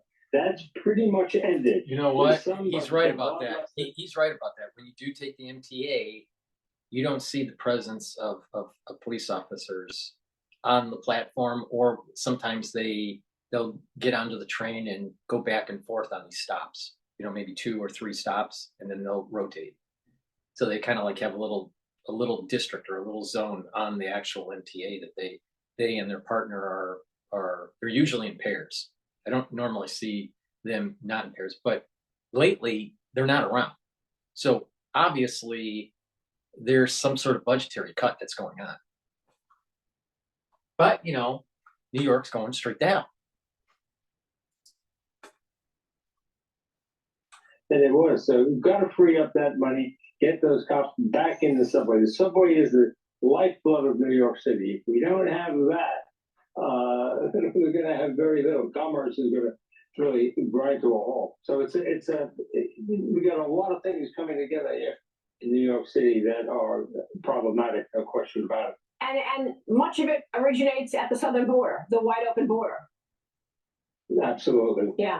Absolutely. I mean, you see, we have now supposedly about 170,000 migrants in New York City. We've had almost 8 million cross the border in the last 3 years. There's no vetting going on. People are coming in, and they're coming in from all over the world. It's not just South America. Yeah, they're coming from Europe. They're coming from Iran. They're coming from the Middle East. Yeah, and China, by the way, Chinese nationals. They look China, like of course. Please go to my store, the-studio-reykjavik.com, and take a look at my pulmonology module that I have uploaded. There are 22 PDF files that an individual will have access to if they purchase the module for $50, and they will also get a video lecture accompanying each of the different topics that I cover. I cover 22 individual topics in pulmonology. You will learn a lot about how the lungs work, and you'll end up turning into a citizen scientist, being more discerning of what's happening in the news, especially when it comes to health and fitness. You'll be able to read articles, published articles, and understand them better. So you can have your own assessment of what is going on. I don't want you to rely on individuals telling you the information. You need to build up the skills to be your own citizen scientist. Not only that, you'll be challenged by learning something new about medicine, about how the body works, a lot of science, and it's fun, right? You can, the way I set this up, it's not too daunting, but I build you up step by step in each of the systems, the medical systems. The first one that I did was the pulmonology one, thinking that, because of the crisis we went through, there's going to be a lot of lung issues. The next one will be infectious diseases. So, but the main point here is so you become a citizen scientist. Challenge your brain, get those neurons firing so it helps with the anti-aging. Because if you don't challenge your brain, you're going to age and you're going to lose mental acuity. It's only for $50, and you get a lot of information. Let me tell you what you get. Not just the 22 PDF files and individual videos for each of those PDF files, and you'll be able to download those PDF files and keep them. But you'll get knowledge in pulmonary embryology, pulmonary anatomy, pulmonary physiology, hemoglobin, pulmonary circulation, hypoxia, ventilation and perfusion, carbon dioxide, lung physical exam. You'll start out, in the video, I actually show where the auscultation points are and the percussion points are to evaluate the lungs, and the sounds that you will hear in the stethoscope for different types of diseases. Pulmonary functional tests, obstructive lung disease, restrictive lung disease, treatment of COPD and asthma, pneumonia, pleural disease, lung cancer, sleep apnea, cystic fibrosis, tuberculosis, sarcoidosis, pulmonary embolism, and chest x-rays. So you're going to learn about radiology. You're going to learn a lot for $50. All right. I have already uploaded the first 11 categories that I read. All right. Each day I upload a new lecture. Each business day I upload a new lecture. All right. And then after everything's uploaded, I'm going to go into a new module and start populating that, creating PDF files and doing lectures. So please go to my store, the-studio-reykjavik.com, and click on store and go to classes and purchase the pulmonology module for $50. You will get a password emailed to you for you to enter the classes. All right. So keep on, write down that password, and you'll be able to enter the class for you. So please go to the store and get the pulmonology module for only $50. You will learn a lot, and you'll become a citizen scientist over time. All right. It's not sugar coated. There's detail, but I do it in a slow, progressive way, so it builds up the knowledge for you. And after you finish the module, you're going to know a lot about pulmonology. Now, I want to play one more video. So we've seen a state. I want to play one more video about how the city is going to hell. Let's see here.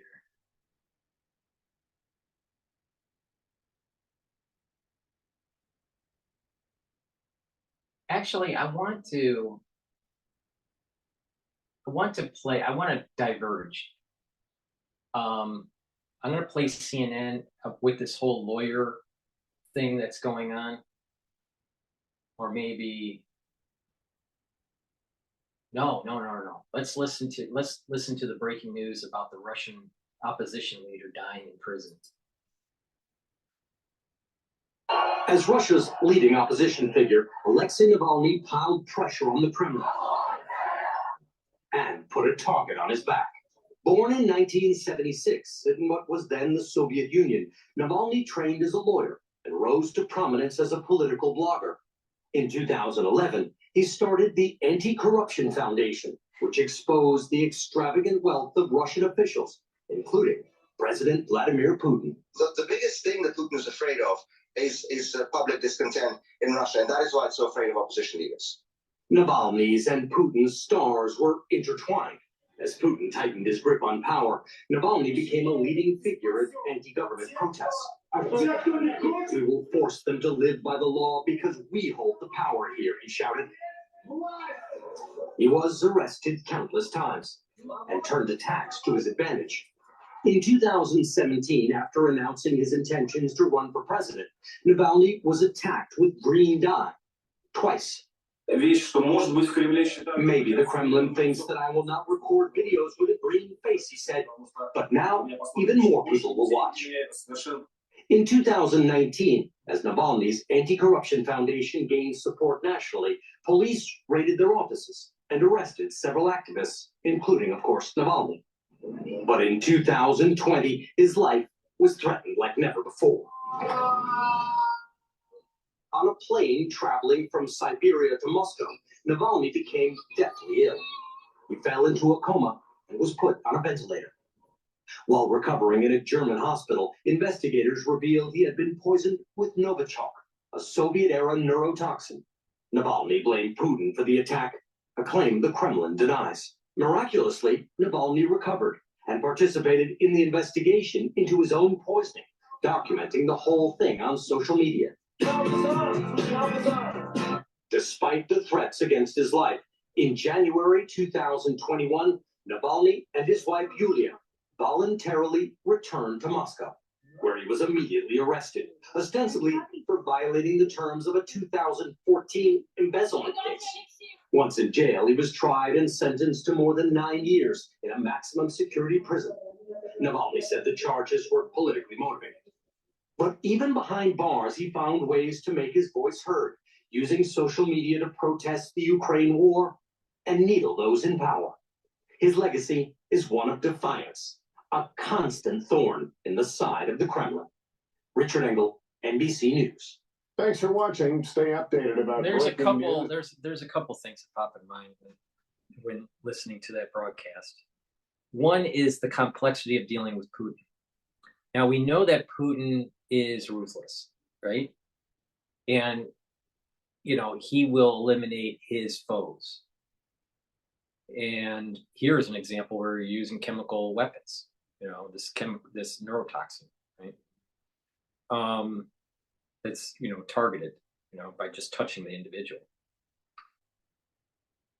So you have unconventional warfare, very, very surgically done, using neurotoxins.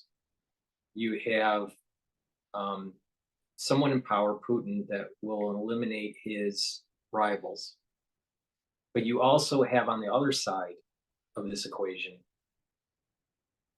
the poking of the bear from the CIA and this national security state that I've been talking about within the United States and this expansion of NATO. So you're going to hear in the mainstream media how bad Putin is by eliminating his foe, and it was wrong what Putin did. It, poisoning him and putting him in, in prison, and him dying in prison. And all these other individuals that he kind of eliminated over the years. So Putin has blood on his hands. But to say that the CIA and NATO don't have blood on their hands or nefarious motives, that's not looking at this objectively. Both sides are at fault. Putin is ruthless and the CIA is ruthless.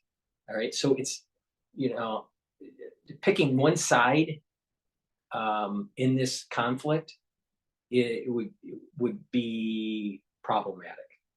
If you're only on the side of Putin, you're not really paying attention to some of the nefarious things that he's doing. If you're only on the side of the CIA, then you're not paying attention to the nefarious things the CIA has been doing, especially since the fall of the Berlin Wall. So, we have to keep in mind that this is a means to try to fracture Russia and get its resources from the U.S. perspective or the Western allies' perspective. Reduce the power that Russia can project or is projecting. So, just realize that this war in Ukraine is this national security state versus Russia. But Putin is knocking out people that he shouldn't be. I mean, he's ruthless. He's a ruthless person. But so is our intelligence agencies, especially against its own American citizens. So let's just be honest to where we are with this whole problem in Ukraine. It's not as simple as Russia good, US bad, or US good and Russia bad. That's my point. Now, I want to go to DW because they have a more extensive breaking news on this announcement.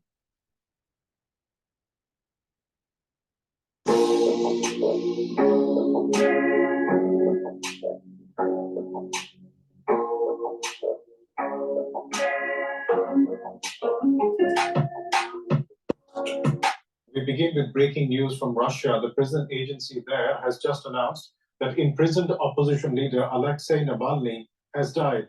Russia's Federal Prison Service said in a statement that Navalny felt unwell after a walk on Friday and lost consciousness. It said an ambulance arrived to try to rehabilitate him, but he died. Navalny's press secretary said they hadn't been informed of his death and a lawyer was on the way to the prison. A spokesperson for Vladimir Putin said the Russian president had been informed of the 47-year-old's death, but the Kremlin had no further information at this point. Navalny was a staunch critic of the Kremlin. He was arrested in 2021 when he returned to Russia after receiving medical treatment in Germany for what medical tests showed was a nerve agent poisoning. And for more on this, we are now joined by Yuri Rishetto, who heads the DW Bureau in Riga. That's where the DW Moscow Bureau relocated to after DW was asked to leave Russia by authorities. Yuri, what more do we know at this stage? Well, what we know so far is that Navalny allegedly collapsed while walking in penal colony number 3 in the Russian north. Apparently, he suddenly felt unwell, bad, and couldn't no longer be rescued. This is the official version of the Russian authorities. His fellow campaigners, the members of the so-called Navalny team, you said it, has not yet confirmed his death. This is what his press secretary reported. She says that Navalny's lawyer is on his way to the penal colony in the Russian north. An interesting detail, maybe during his lifetime, Navalny's name was almost never mentioned in official news. President Putin also never mentioned his name, but spoke of a blogger or a Berlin patient. This time, Russian news on state television was interrupted and announcers or speakers reported the news of Navalny's death. What does that say to us about who Alexei Navalny was as a politician, and more importantly, what significance he had for Russia? Well, Navalny was certainly the best-known Russian politician, extremely popular in Western countries, controversial in Russia itself, less known among older Russians, but among younger Russians. He was something like the shining light of the Russian opposition. He was often mentioned as the leader of the opposition. The problem is that there has been no common democratic opposition in Russia in recent years, so it's problematic to name him as an opposition leader. What is certain, however, is that he has done the most for the democratic processes in Russia, because he was the biggest and most dangerous critic of the exciting of the Russian President Vladimir Putin. And he is the only politician in Russia, or he was the only politician in Russia, who has managed to bring broad masses of critically thinking Russians onto the streets. Hundreds of thousands have protested against the Kremlin, against Putin, and for Navalny in recent years, not only in Moscow and St. Petersburg, but across the whole country, even if thousands had to pay for these protests with their money or their freedom. Who was he, though, as a person, and what was his life like? Well, Alexei Navalny died at just 47 years old. In addition to his political work, he was a lawyer. He also earned his money as a lawyer. He had a wife and 2 children. His older daughter lives and studies in the USA. Navalny himself, of course, became known worldwide when he was poisoned in Russia on a flight in Siberia in 2020. He was then treated in Berlin in the hospital and recovered from his poisoning. And then he returned to Russia in 2021, where he was immediately arrested and put in prison. Many people were very surprised at the time as to why Navalny returned to Russia at all after the apparent attempted murder of him. But he said he was a Russian politician and he wanted to do politics in Russia and not from abroad. In addition to his political work, Navalny was known as an investigative journalist. His team published dozens of videos that exposed the alleged secret lives of Russia's top politicians. And the most famous video seen by millions of people in Russia and around the world was certainly a documentary about President Putin's supposedly secret palace on the Black Sea. So this video was certainly a sensation, and its protagonist, President Putin, was probably not happy about it. You said a while back that he was certainly very popular. Alexei Navalny was certainly very popular here in the West, but how popular was he among Russians? Well, look, as I said, the tragedy of Navalny as a politician was that he risked everything, but still didn't have very broad support among millions of Russians. Yeah, he was popular with the younger people.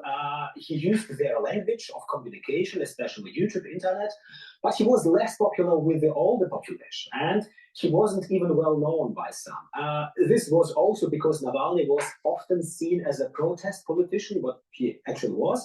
That means voters knew what he was against, but not what he was for.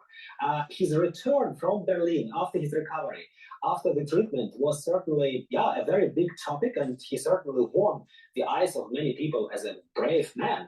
But he became increasingly quiet after that when he was arrested and put in prison. So the state media completely ignored him, and the independent media reported on his harsh prison conditions and also repeatedly published his current political comments. About those prison conditions, what do we know about them? Well, if you believe his team's reports, his prison conditions must have been very, very harsh. And Navalny was first held in a prison in Vladimir, near Moscow, in central Russia. Then he was moved some months ago to the penal colony number 3 in Yamalo-Nenetsk.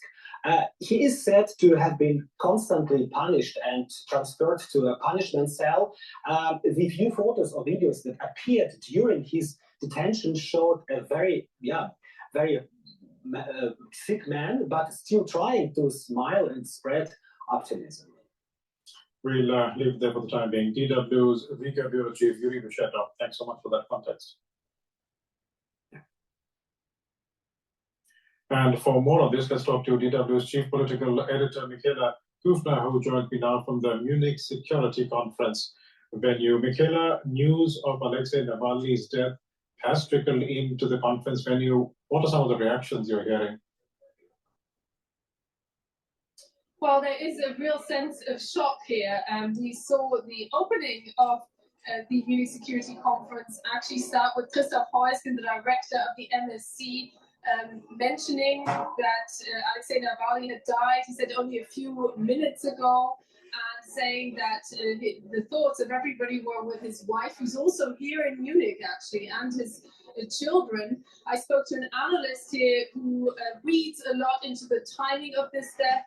Says he doesn't believe that this was not a deliberate signal to world leaders gathering here at the Munich Security Conference. So we don't want to go down any kind of rabbit hole of potential theories here, but it is a striking coincidence that news of Alexei Navalny should come just as leaders gather here, with Russia deliberately not invited here, not wanted at the global table, which is there to resolve these many conflicts. Ukraine now towering high over this, but of course also the conflict in the Middle East. So a collective sense of shock here, but not of disbelief that this happened. Michaela, it is hard to find, I suppose, arguably, any Russian politician who was so loved in the West as Alexei Navalny was. And I wonder what the attendees at the Munich Security Conference have told you about what that means for Russia going forward under Vladimir Putin. Well, this is essentially seen as yet another sign of the decisiveness with which Vladimir Putin wants to disengage completely.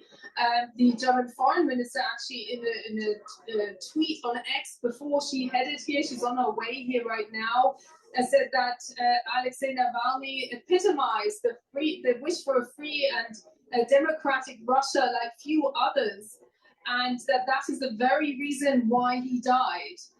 And that her thoughts were with his family.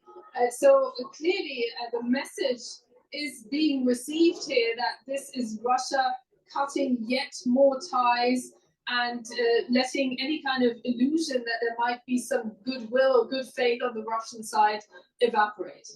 Is there any soul searching perhaps amongst delegates there, or amongst Western nations? Because when Alexei Navalny went back to Russia, they were really unable to influence the Russian government at all as to when it came to how he was treated in prison. Well, the entire conflict, the attack on Ukraine, is the proof, if anyone needed it, that there is no influencing Russia at this moment in time. I think it will be very interesting to hear what the Chinese foreign minister says here on Saturday, who wouldn't condemn that war directly in the past, but also China sending slightly mixed signals, being an ally of Russia, but at the same time not wanting any more conflict. This is clearly also hurting Chinese interests. So that will be a very interesting voice to listen to here. But as you said, Alexei Navalny deliberately left the safety of Germany and went back to Russia. So few people are surprised that this is how his life was tragically taken from him by the Russian regime, really. That is clearly sending a message, if anybody needed it, that engagement with Russia is not just difficult, it probably is not very constructive at this point in time. We'll leave it there for the time being, but thanks so much for joining us, DW's Chief Political Editor, Mikhail. Let me just go to commercial here because this is PNN. Please go to my store, the-studio-reykjavik.com, and get the anti-Fauci beginners or advanced box. What is in the anti-Fauci box? It is Max 35. It neutralizes pathogens. This is a liquid. You take it. You take a teaspoon of it if you're not, on a daily basis. But if you're not feeling well, then take a tablespoon or two. It'll neutralize pathogens. You swish it in your mouth and you swallow it. Magnesium and zinc helps to boost up your immune system. Vitamin D3 helps to absorb calcium. It's a gene expression cofactor, and it helps to get cells that need to go into apoptosis into apoptosis. Also, in the box, the anti-Fauci box, is turmeric. It's an antioxidant, and it'll also bring down inflammation. And lastly, in the beginner's box, you have ashwagandha root, which will control the blood glucose levels. You get everything that I just showed you for $200 in the anti-Fauci box. Very high quality supplements. For the advanced box, you have the choice of a 2-ounce C60 either in avocado or in coconut. You take a full dropper of this every day, and what will happen is you're going to be soaking up those free radicals, reducing the cellular stress, improving your mitochondria, and boosting up your ATP. This way, you're going to be slowing down the aging process because you're neutralizing those free radicals. But not just that, you're going to have more energy, and that will be the energy that you need to help boost up your immune system. Everything that I have mentioned here is synergistic as part of an anti-aging protocol to help boost up your immune system. So please go to my store, the-studio-reykjavik.com. Under the anti-aging boxes, you can purchase an anti-Fauci beginner's box or an anti-Fauci advanced box. The advanced box is $260. The beginner's box is $200. Back to the news. Joining us from the Bayerischer Hof, the venue of the Munich Security Conference there. Thanks so much. Alexei Navalny was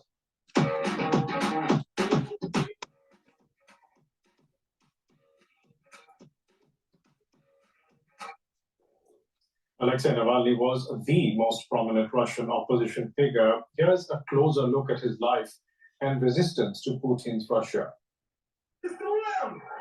It didn't take long for Alexei Navalny to become Russia's leading opposition figure.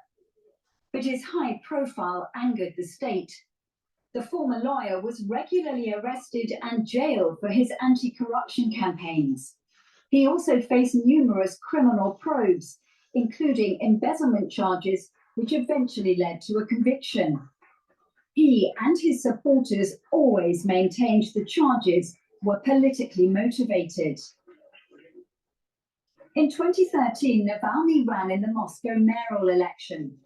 His second place galvanized his supporters, and in 2016 he said he'd stand for president against Vladimir Putin. His growing political profile only earned him more enemies. He faced attacks like this one at an airport in southern Russia.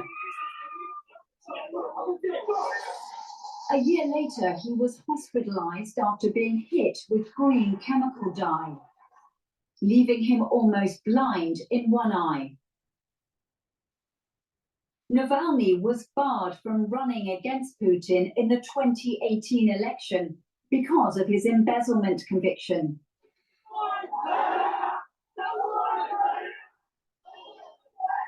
But nothing could stop him from campaigning against the president and Russian corruption. Not even frequent arrests. In December 2019, authorities raided his anti-corruption foundation office, the FBK. The following July, he was forced to shut it down. Attention, this is not an emergency drill. FBK is closing. And then a month later came the poisoning in Siberia. Navalny was left in a coma. Doctors believe he swallowed poison while drinking tea. He was eventually flown to Berlin, where he spent several weeks in intensive care. Confirmation that it was a chemical attack caused a diplomatic standoff with Moscow. The Kremlin denied it had anything to do with the assassination attempt. The last thing Putin can do is put a large placard on the Kremlin which says, "Alexei, please, under no circumstances, return back home." But coming to Germany was not my choice. It's a cool country, but I'm not here on my own free will. I'm here because they tried to kill me.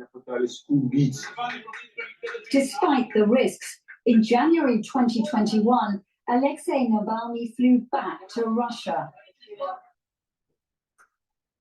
and was immediately arrested. Protests took place across the country that officials quickly stamped out. But the Kremlin critic couldn't be silenced.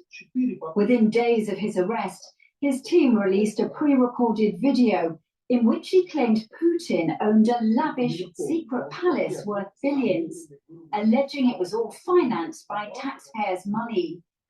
Moscow denied the claims, but the story quickly went viral. Yet more proof of the political leader's influence and appeal.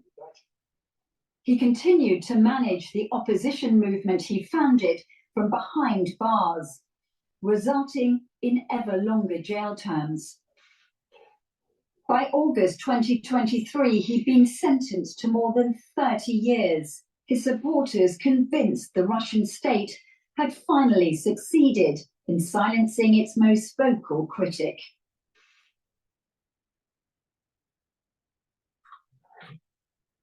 So that was DW. Now, Petraeus is being interviewed on Times Radio.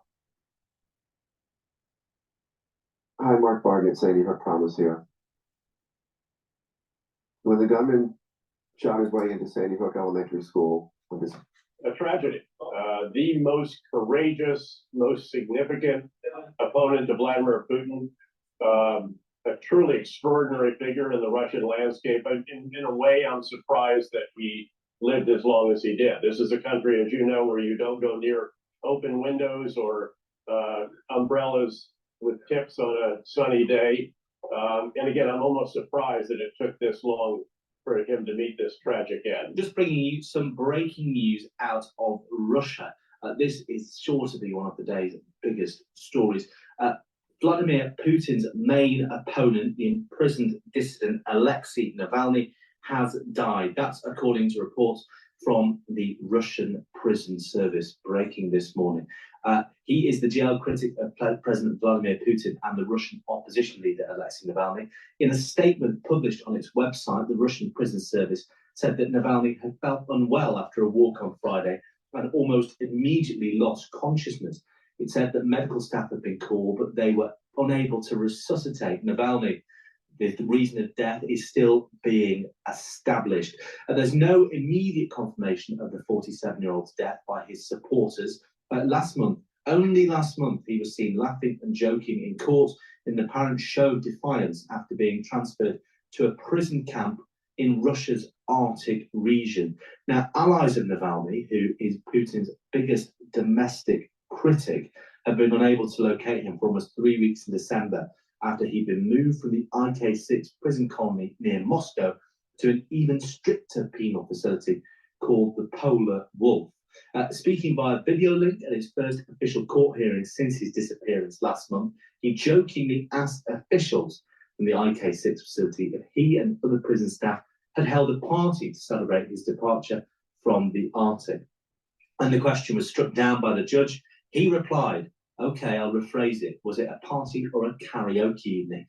It's an insight there into the psychology and the character of Alexei Navalny, one of the most the most high-profile critic and opponent of Vladimir Putin's regime in Russia, who, according to a statement just out from the Russian prison service, has died in custody at the age of 47. He was arrested in January 2021 after returning to Moscow from Berlin, where he'd spent months recovering from a near-fatal poisoning that he said was ordered by Putin.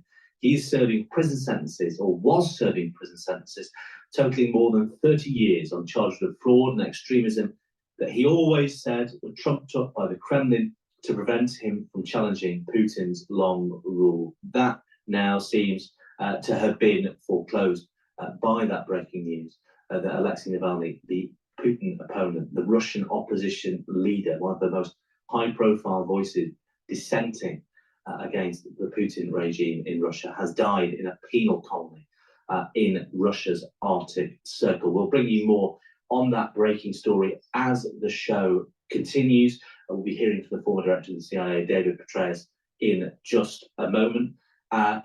He's not yet on the line, but we'll hear from him soon.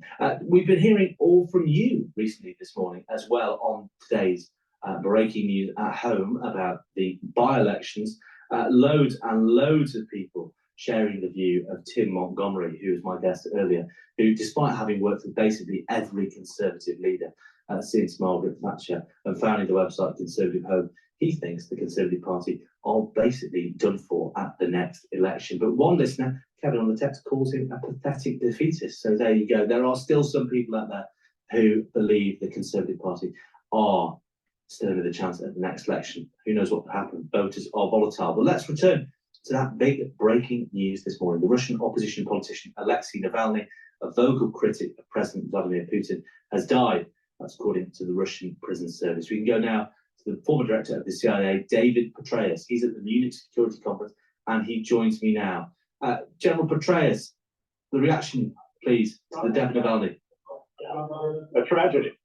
The most courageous, most significant opponent of Vladimir Putin, a truly extraordinary figure in the Russian landscape. In a way, I'm surprised that he lived as long as he did. This is a country, as you know, where you don't go near open windows or umbrellas with tips on a sunny day.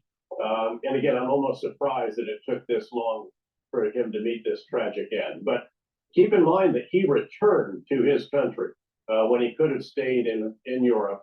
But he went back because of the principle of opposing Putin and doing so in such a forceful and effective manner. Incredible use of social media, as you recall, exposing Putin's enormous compound on the Black Sea and so forth. So really quite significant. And what does this mean, do you think, for Putin's authority? I mean, if anything, if it's what everybody would suspect it was. I mean, in any circumstances, Navalny had been imprisoned in the Arctic Circle, and so whatever the circumstances of his death, clearly Putin was asserting his authority. I mean, it's worth saying that our defence correspondent George Grills on Twitter is reporting that Navalny's press secretary has not had any confirmation of his death yet. His lawyer is flying to get information. But given what we've heard from the Russian prison service, it's clear that Navalny probably has passed away. And what does this mean for Putin? He's just lost one of his most eloquent critics, most forceful critics, most well-known critics. And his authority over Russia looks to be pretty total, David Petraeus. Well, it's absolute. Keep in mind what he did to Prigozhin when Prigozhin took a swing at the emperor, if you will. Of course, he thought better of it as he got within 2 hours driving distance with his column from the Wagner group when he was going to seize the Minister of Defense and Chief of the General Staff and hold them hostage until they restored his contracts and soldiers. But he didn't last that long either. You've seen most recently that the most popular opponent in the upcoming election has been declared ineligible for some various trumped up reasons. So there's no longer even any pretense, really, that this is a country in which there is any kind of free speech. They've been taking over the social media. Most recently, they already controlled the other forms of media. Many of their critics have actually left the country rather than stay there, given the threats if they do anything on the streets. So he is cracking down completely, and this is a total authoritarian system at this point in time. And of course, he undoubtedly feels that he has to do this, given the enormous price that Russia is paying in its attempt to take over Ukraine, a country which Putin denies the right to exist. Again, keeping in mind his grievance-filled, revanchist, and revisionist view of history, that is what animated this brutal and unprovoked invasion. Well, you mentioned Ukraine. We are now on the brink, it seems, turning our eye to Washington, D.C., of the American political establishment abandoning the Ukrainian war effort and the West facing a moment of truth on Ukraine. You had David Cameron, Lord Cameron, our Foreign Secretary, urging Republican politicians on Capitol Hill not to abandon the Ukrainians. That remains to be seen. You have Donald Trump threatening to pull out of NATO. And all the while, you have an emboldened Putin bumping off anyone who's a threat to him. You have the only opposition politician in Alexei Navalny, who is now dead, according to the Russian prison service. I mean, this is a really crucial moment for the West, isn't it, David Petraeus? It is. It's a very pivotal moment for the West, and ironically, Europe has been doing what the U.S. has long sought that it would do. More countries than ever are projected to achieve the 2% spending of GDP on defense. I think it's 18 out of 31 this year, according to the NATO Secretary General. The EU as a body just approved $54 billion equivalent of additional assistance to Ukraine. That's after they had already provided $2 for every $1 U.S. in aggregate, if you take in not just security, but also the other forms of economic, financial, and humanitarian assistance. And they're solidly behind Ukraine. And we see this challenge in Washington that has emerged, which again is so strange because there is bipartisan support in both houses of the U.S. Congress for support for Ukraine. But because of the dynamics of the majority party, very slim majority party in the House of Representatives, it's not certain that that will get a vote. I think it will in the end. I strongly agree with David Cameron, who was one of my wartime prime ministers when I was the commander of NATO forces in Afghanistan, in fact. And I strongly agree with his encouragement to the United States to continue to support a country that is under siege by someone, a republic that is a federation that is. I don't even know who I'm looking at right now. I think it's the happiest I've ever been in my life. What did you just say? I really took the best under the circumstances of a person who hates people and yet had to be amongst them. A republic that is a federation that is led by a brutal, kleptocratic, authoritarian figure. And standing, the boy with his finger in the dike, as it were, is President Zelensky, who's addressing. And he'll be here tomorrow. Yes, addressing the and conference Vice tomorrow. President Harris will be here in about 2 hours. She will be on stage again shortly. All eyes will be on her and what she says and how reassuring she is. But it's difficult for her, given the questions, again, around the continued support in this package, whether it will get a vote in the House of Representatives and so on. And then, of course, the questions raised about U.S. support for NATO, which I believe is, again, the most important alliance in history. It's one that I served, again, as a 1-star, 3-star, and 4-star, usually with a U.S. hat as well. But all the way back to when I was a lieutenant, the first unit was actually part of the NATO Allied Command Europe Mobile Force, and many years after that. So, again, I am a believer in the transatlantic partnership. Huge believer, huge supporter, have been committed to it a number of times professionally, and I strongly believe that we should continue to support it, especially now that the Europeans are actually doing what we've been after them to do for so many years, if not decades, actually. Do you think for some Republicans this might be a reminder, today's news might be a reminder of the sort of president people think they are appeasing in Vladimir Putin? It was only last week that Tucker Carlson was having a pretty chummy fireside chat with President Putin. You have people like Marjorie Taylor Greene, who said David Cameron could kiss her ass and say she didn't care. It looked like she was appeasing Hitler. That was the comparison David Cameron made. Do you think news like this out of Russia with President Navalny, you'll have President Zelensky giving his response in Munich tomorrow? Do you think for some people on Capitol Hill, this might be a moment of recognition, of waking up and smelling the coffee and really realizing what this Russian regime is like? Or have they gone off the reservation completely, do you think? Well, first of all, again, as I mentioned earlier, there is strong bipartisan support for Ukraine in the Congress. It's really all about the dynamics in the House, where a small group of individuals could hold the speaker hostage. And we saw the previous speaker toppled because he did something with which they did not agree. But this should. But our founding fathers wanted that to be. They wanted dialogue. They didn't want things to be rammed through Congress. They wanted debate to slow down the making of bills. See, if the national security state doesn't like the result that's in the House, they use terms like held hostage or a bunch of people that are, anti-country. But our founding fathers wanted debate. They wanted to slow down government. But the national security state doesn't like that when they want money. The national security state doesn't like that when the people say no more war. The national security state doesn't like that when you ask them, what are you really doing when they have these hearings? Are you surveilling the American public illegally? And you have officials from the letter agencies, the 3-letter agencies, saying no, and then you find out they lied to Congress and nothing happens? That's not what our founding fathers wanted. The national security state is out of control. The national security state needs to be destroyed. And Petraeus betrayed it. He is a person that you need to worry about. He's not on your side. Assuming that the one that's listening is the average American citizen or even the average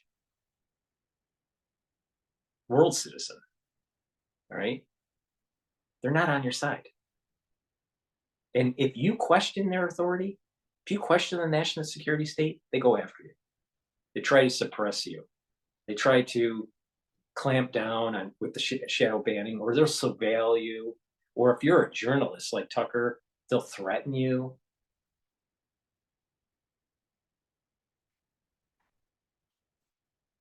This boy is evil.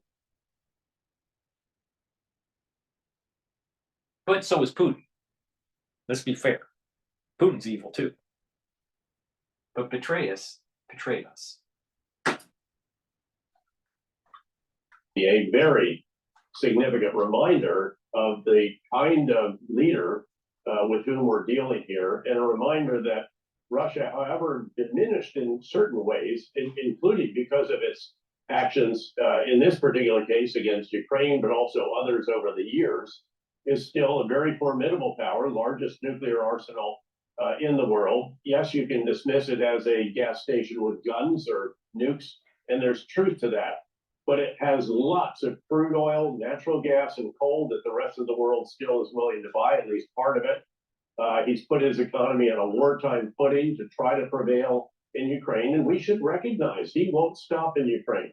He'll go on to Moldova, he'll go on to Lithuania, other countries, which would be a much, much bigger problem. And then finally, we have to keep in mind, one of the points that your countryman Andrew Roberts and I made in our recent book, Conflict, is that what happens in one part of the world reverberates in others. When we withdrew from Afghanistan, although we didn't have to. So true that it can reverberate. But let's not forget that posturing in the 90s, early 90s, led to the crisis that we have. And that American posturing against the crumbling Soviet Union and the emergence of Russia, a new Russia, we didn't manage that very well as the United States. We failed miserably. And that reverberated into the Putin that we have today. And then I love it on how betray us. All right. How he goes, we didn't have to leave Afghanistan. No, we did need to leave Afghanistan. American taxpayers were fed up paying $5 trillion in a Middle Eastern war that we should have never been in after 9/11. Couldn't get the job done, General. Oh, General. What war did you win? Oh, none. Oh, okay. Okay, General. President Xi in Beijing said, "See, you can't count on the Americans." And look how it went. They're a superpower in decline. If we were not to support Ukraine, it would. We are a superpower in decline. You know why? Because we got people in the inner city stealing iPads and iPhones. Can't pull up their pants. We have mayors that aren't willing to prosecute criminals. We have DAs going after presidential candidates while they should be going after criminals in the inner city.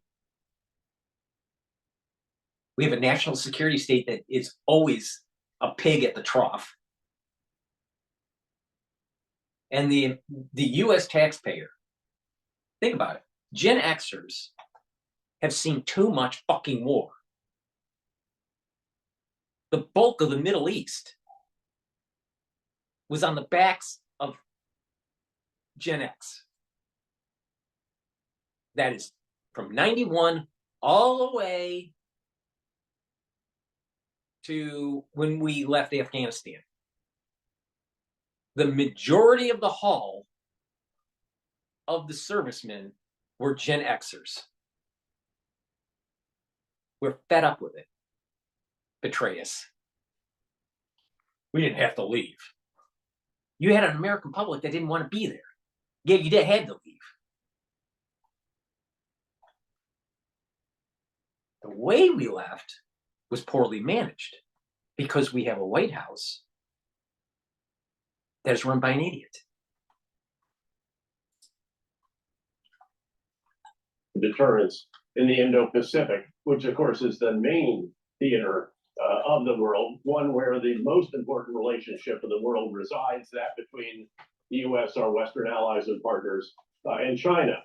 We can wish that relationship could be much more mutually beneficial, and I do, but you have to deal with the way the world is, not the way you'd like it to be, as I learned as the CIA director. And in this case, we need to ensure that deterrence is rock solid. That's right. Petraeus was CIA. Oh. Interesting. Very interesting.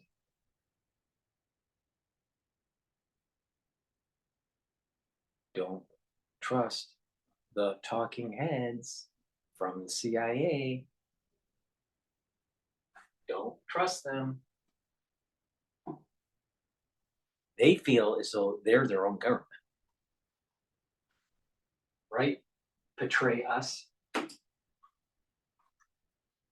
Indo-Pacific, and keeping in mind that the elements of deterrence are twofold. First, the potential adversary's assessment of your capabilities, and then second, their assessment of your willingness to employ them.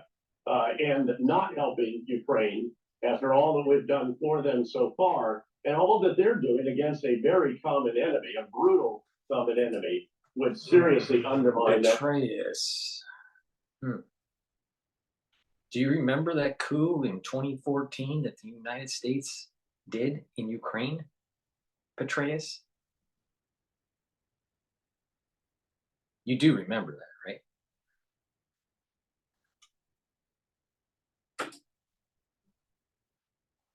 Second element of deterrence in the Indo-Pacific. And just a final word from you, David Petraeus. Joe Biden has called Benjamin Netanyahu to urge restraint in Rafah, the city populated by 1 million Palestinians, ahead of a potential IDF ground assault. Do you think the Israelis are listening? No, I'm sure they're listening. The question is, what might be the ways in which they'll refine their campaign. And first of all, let me just be very clear. I believe that Israel does need. Petraeus, there's a difference between hearing and listening. They're hearing, they're not listening. Nor should they. Because if we do it your way, we'll spend another $5 trillion and not get the job done. General, what war did you win? None. How many wars did you start? A lot.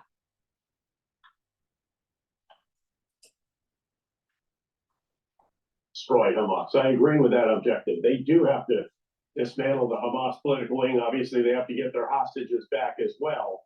But how they do that does matter.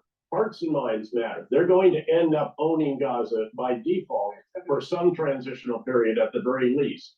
And again, I absolutely support their efforts to improve their security and ensure that Hamas not only is destroyed, which means, by the way, to be rendered incapable of accomplishing their mission without reconstitution.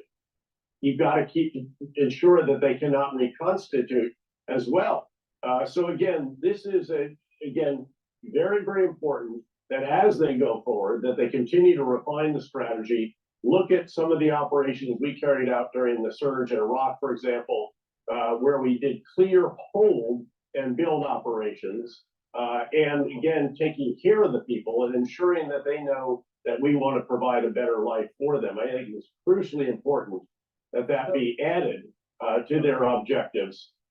But the problem here, Petraeus, is that if you do that, if the American taxpayer gives all this weaponry and support, and let's say Ukraine, which I don't think they will be able to, but let's say Ukraine was able to hold positions. What's going to happen is that Ukraine, whatever they're holding, is eventually going to be integrated into NATO. And it goes to the red line, it crosses the red line of what Putin has already mentioned. Ukraine cannot go into NATO. So this posturing that you are doing, Petraeus, is leading to World War III. I mean, we are run by a bunch of idiots, or a bunch of people that are on the take, or maybe there are a bunch of idiots that are on the take.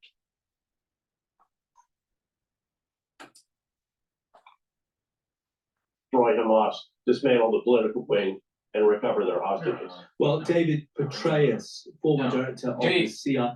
David Petraeus, the former director. Let's look at his record at the CIA. Let's just, quickly zoom in. Because, I did a video about this a while back about, how it parlays to bioweapon development. So let's see what we got here. What we got with Petraeus? Where did he serve? Where did he serve?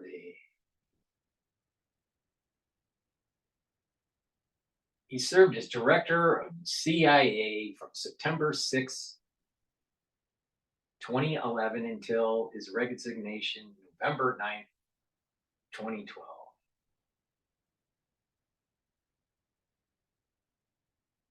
The overthrow in the Ukraine the coup was in 2014. So he was already out of the CIA at that time.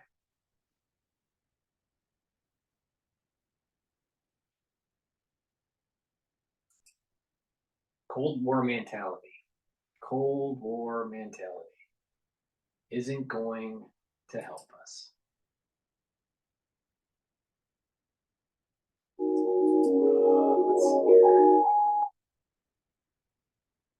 There we go, John Bolton. Another war hawk. A lot of Westerners underestimated Putin.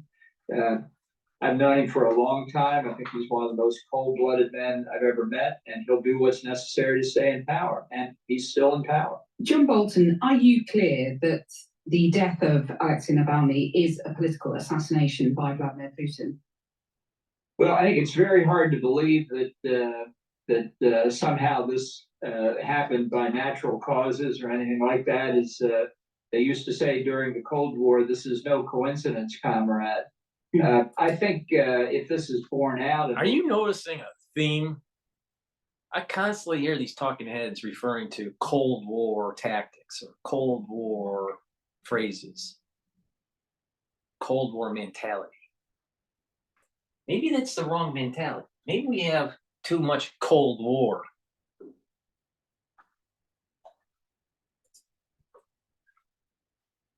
Just waiting for more information, that it will be a sign that Vladimir Putin thinks he's very much in charge and really not worried about the consequences domestically or international.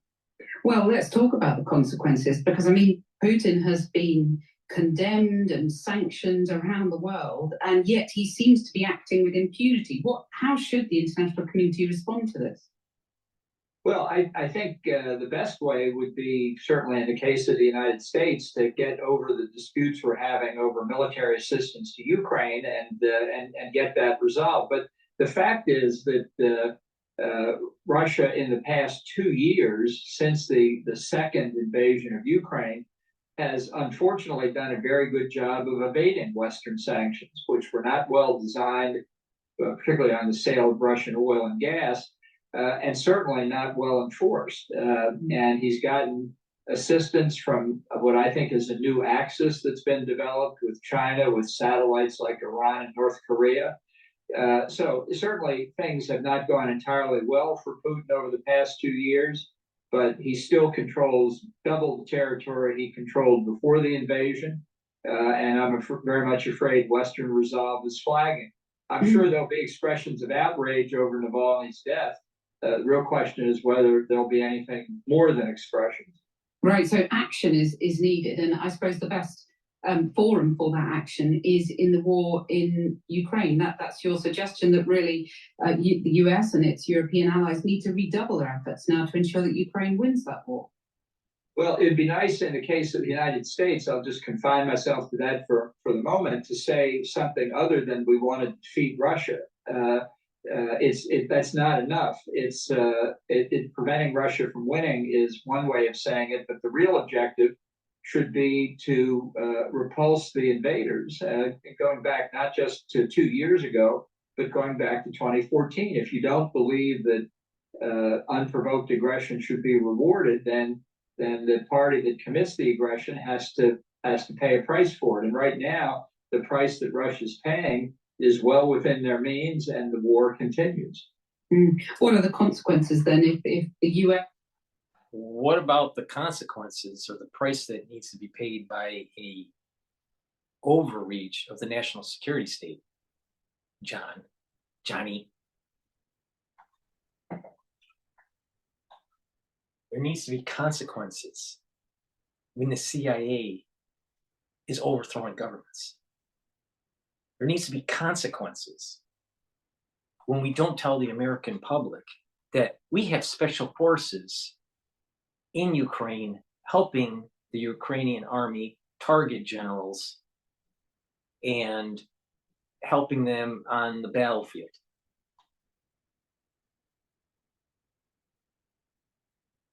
That's taxpayer money to train those special forces. Why is the CIA feeling that they need to do a coup in 2014? Why does the CIA think that since the fall of the Berlin Wall, that we should be fracturing Russia to get its oil? Meanwhile, we have a ton of oil in the United States that we're not using, not willing to use, not willing to pump. We have a gigantic reservoir of oil and natural gas in the United States.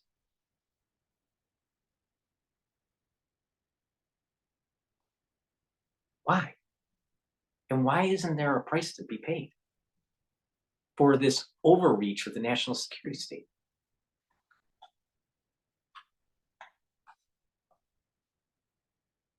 Both parties are at fault. And, I know you're confining yourself to the US, but from where we're sitting, Europe and the UK don't take the bull by the horns and deal with this threat from Putin. Well, I think Putin will take it as a further sign of Western weakness, and he would be right to assess it that way. Obviously, we're in the middle of a very difficult presidential campaign over here. I think that's something Putin could take advantage of, and whether it's in Ukraine or pressure points elsewhere, or just trying to wear down U.S., European, UK resolve, as he indicated recently in his interview with Tucker Carlson, he's floated the idea of negotiations over Ukraine. He may think this is a point of maximum leverage for him to do that. What would you like to hear from Trump now, who may well win that presidential election you just alluded to, after this latest apparent atrocity by the Kremlin regime? Well, I doubt that he'll say much of anything. Really, what I'd like Trump to do is go away, but that's unfortunately not going to happen. I'd be very surprised if he issued any criticism of his friend Vladimir Putin. And do you? I mean, obviously, Alexei Navalny's death is the latest in a long line of. Yeah, Trump must be a Russian spy, right? National security state.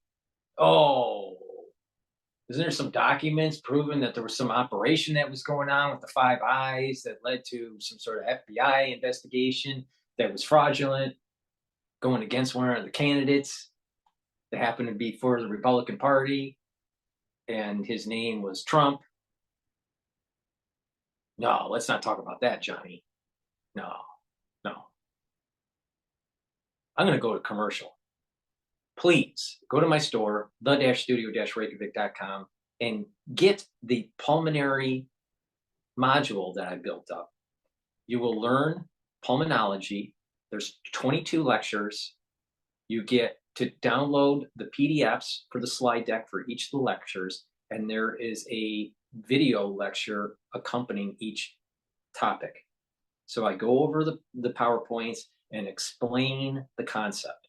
I build you up step by step to understanding the pulmonary system, how the lungs work, the diseases of the lungs, how they're treated, what's the physiology, what's the embryology, what's the anatomy. You learn a lot about the pulmonary function just for $50. So go to my store, the-studio-reykjavik.com. And in the store, you can purchase the class module for $50. Each business day, I load up a new lecture. There are 11 lectures already in the module, and there will be a total of 22 lectures for the pulmonology module. Then I will upload a new module dealing with another system in the body. If you do all these modules, you will learn a lot about medicine. You will be able to be a citizen scientist.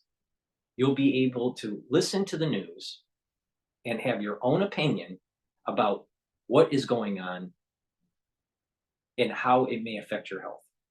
In addition, when you go to the doctor, you're going to be a lot more educated. So you're going to reduce that power imbalance between the patient and the physician. Right now, most people don't know about science and don't know about medicine. But if you go in with more knowledge and you're more concerned about your health and you start challenging some of the treatments or some of the assessments that the doctor's doing because of what you've learned, you reduce that power imbalance. If you had more knowledge in 2020 about what was going on, if you had more knowledge, most likely we wouldn't have had some of the catastrophes that were taking place. But because we have a citizenry that's not that scientifically based, we had a problem, and people were taken advantage of by the powers that be. So go and get more educated. There's a lot of ways to do it. I'm just offering one way that I'm building you up. I'm building you up one step at a time to be able to learn about how the body works and how to improve your health for $50. What do you get in that module? You get pulmonary embryology, you get pulmonary anatomy, pulmonary physiology, hemoglobin, pulmonary circulation, hypoxia, ventilation and perfusion, how the body deals with carbon dioxide, lung physical exam. I show you how to do an auscultation and a percussion. I also explain and through examples, what the sounds that you'll hear in the stethoscope for different diseases, pulmonary functional tests, obstructive lung disease, restrictive lung disease, treatment for COPD and asthma, pneumonia, pleural disease, lung cancer, sleep apnea, cystic fibrosis, tuberculosis, sarcoidosis, pulmonary embolism, and chest x-rays. You learn a lot for 50 bucks. So please go to my store and purchase the pulmonology module.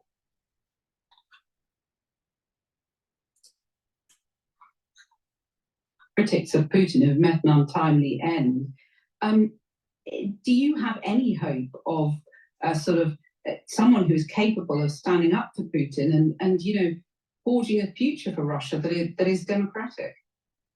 Well, I think we're a long way away from that. I mean, this is a country really without an effective governmental structure. At least during the Cold War, when Nikita Khrushchev, for example, messed up the Bay of Pigs, the Cuban Missile Crisis in 1962, there was a Politburo that could say to Khrushchev, "It's time for you to retire." There's nothing like that in Russia today. So any kind of change of government would have to be in effect by coup d'etat from the military or from the intelligence services, the Soloviki, the men of power, as they call them.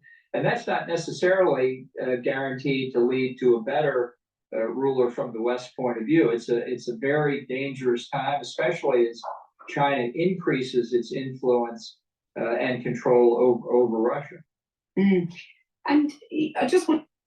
My wife said, "Is that milk in your pants, or are you just happy to see me?" Well, that's because nothing's impossible with the perfect genes. They're insanely comfy and stretchy. I can do pretty much anything in them.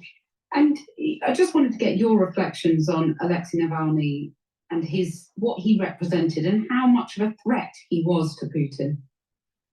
Well, I think Putin saw him as enough of a threat to eliminate him. And let's face it, he died in prison. And the early explanations being given by Russian authorities are hardly convincing. I'm not sure we'll ever know the truth until there's a new regime in Moscow that sees it in their interest to reveal it. But that seems to be what happens when you're an adversary of Putin. You can ask Prigozhin about that just a few months before. So it means, I think, an indication that Putin feels in a strong position, feels he's in a strong enough position to eliminate one more opposition figure and get away with it. And that the picture you paint of Putin is that he is really at the peak of his powers, which seems extraordinary when you think how Prigozhin challenged him before his untimely death. That's a moment of great danger for the world, isn't it? Well, I think it's always hard to know exactly what the state of play is in an authoritarian society where real information is hard to come by. But I also think when looking back at the whole Prigozhin episode, a lot of Westerners underestimated Putin. I've known him for a long time. I think he's one of the most cold-blooded men I've ever met, and he'll do what's necessary to stay in power. And he's still in power. And will be for the foreseeable future. I think that's right. There's a lot of opposition to Putin, much of it among the Russian diaspora, and that's their biggest problem. They're not in Russia. They're in Europe or the United States criticizing, but it's not having any visible effect inside the country. And so finally, when you look back at all the warnings we've had over the years about Putin, whether that's his opponents who have been poisoned or the annexation of Crimea, and where the international community didn't really stand up to him, how frustrated are you at those missed opportunities? Well, I think it's a continuing indication of weakness in the West. And just speaking of American power, Donald Rumsfeld once said, "It's not American strength that's provocative; it's American weakness." So whether it's Vladimir Putin or Xi Jinping or any other figure like that, if they see a West that's not prepared to act strongly in its own interest, they will take advantage of it. So when Trump appears to undermine NATO, as he did in his recent comments, how does that strike you?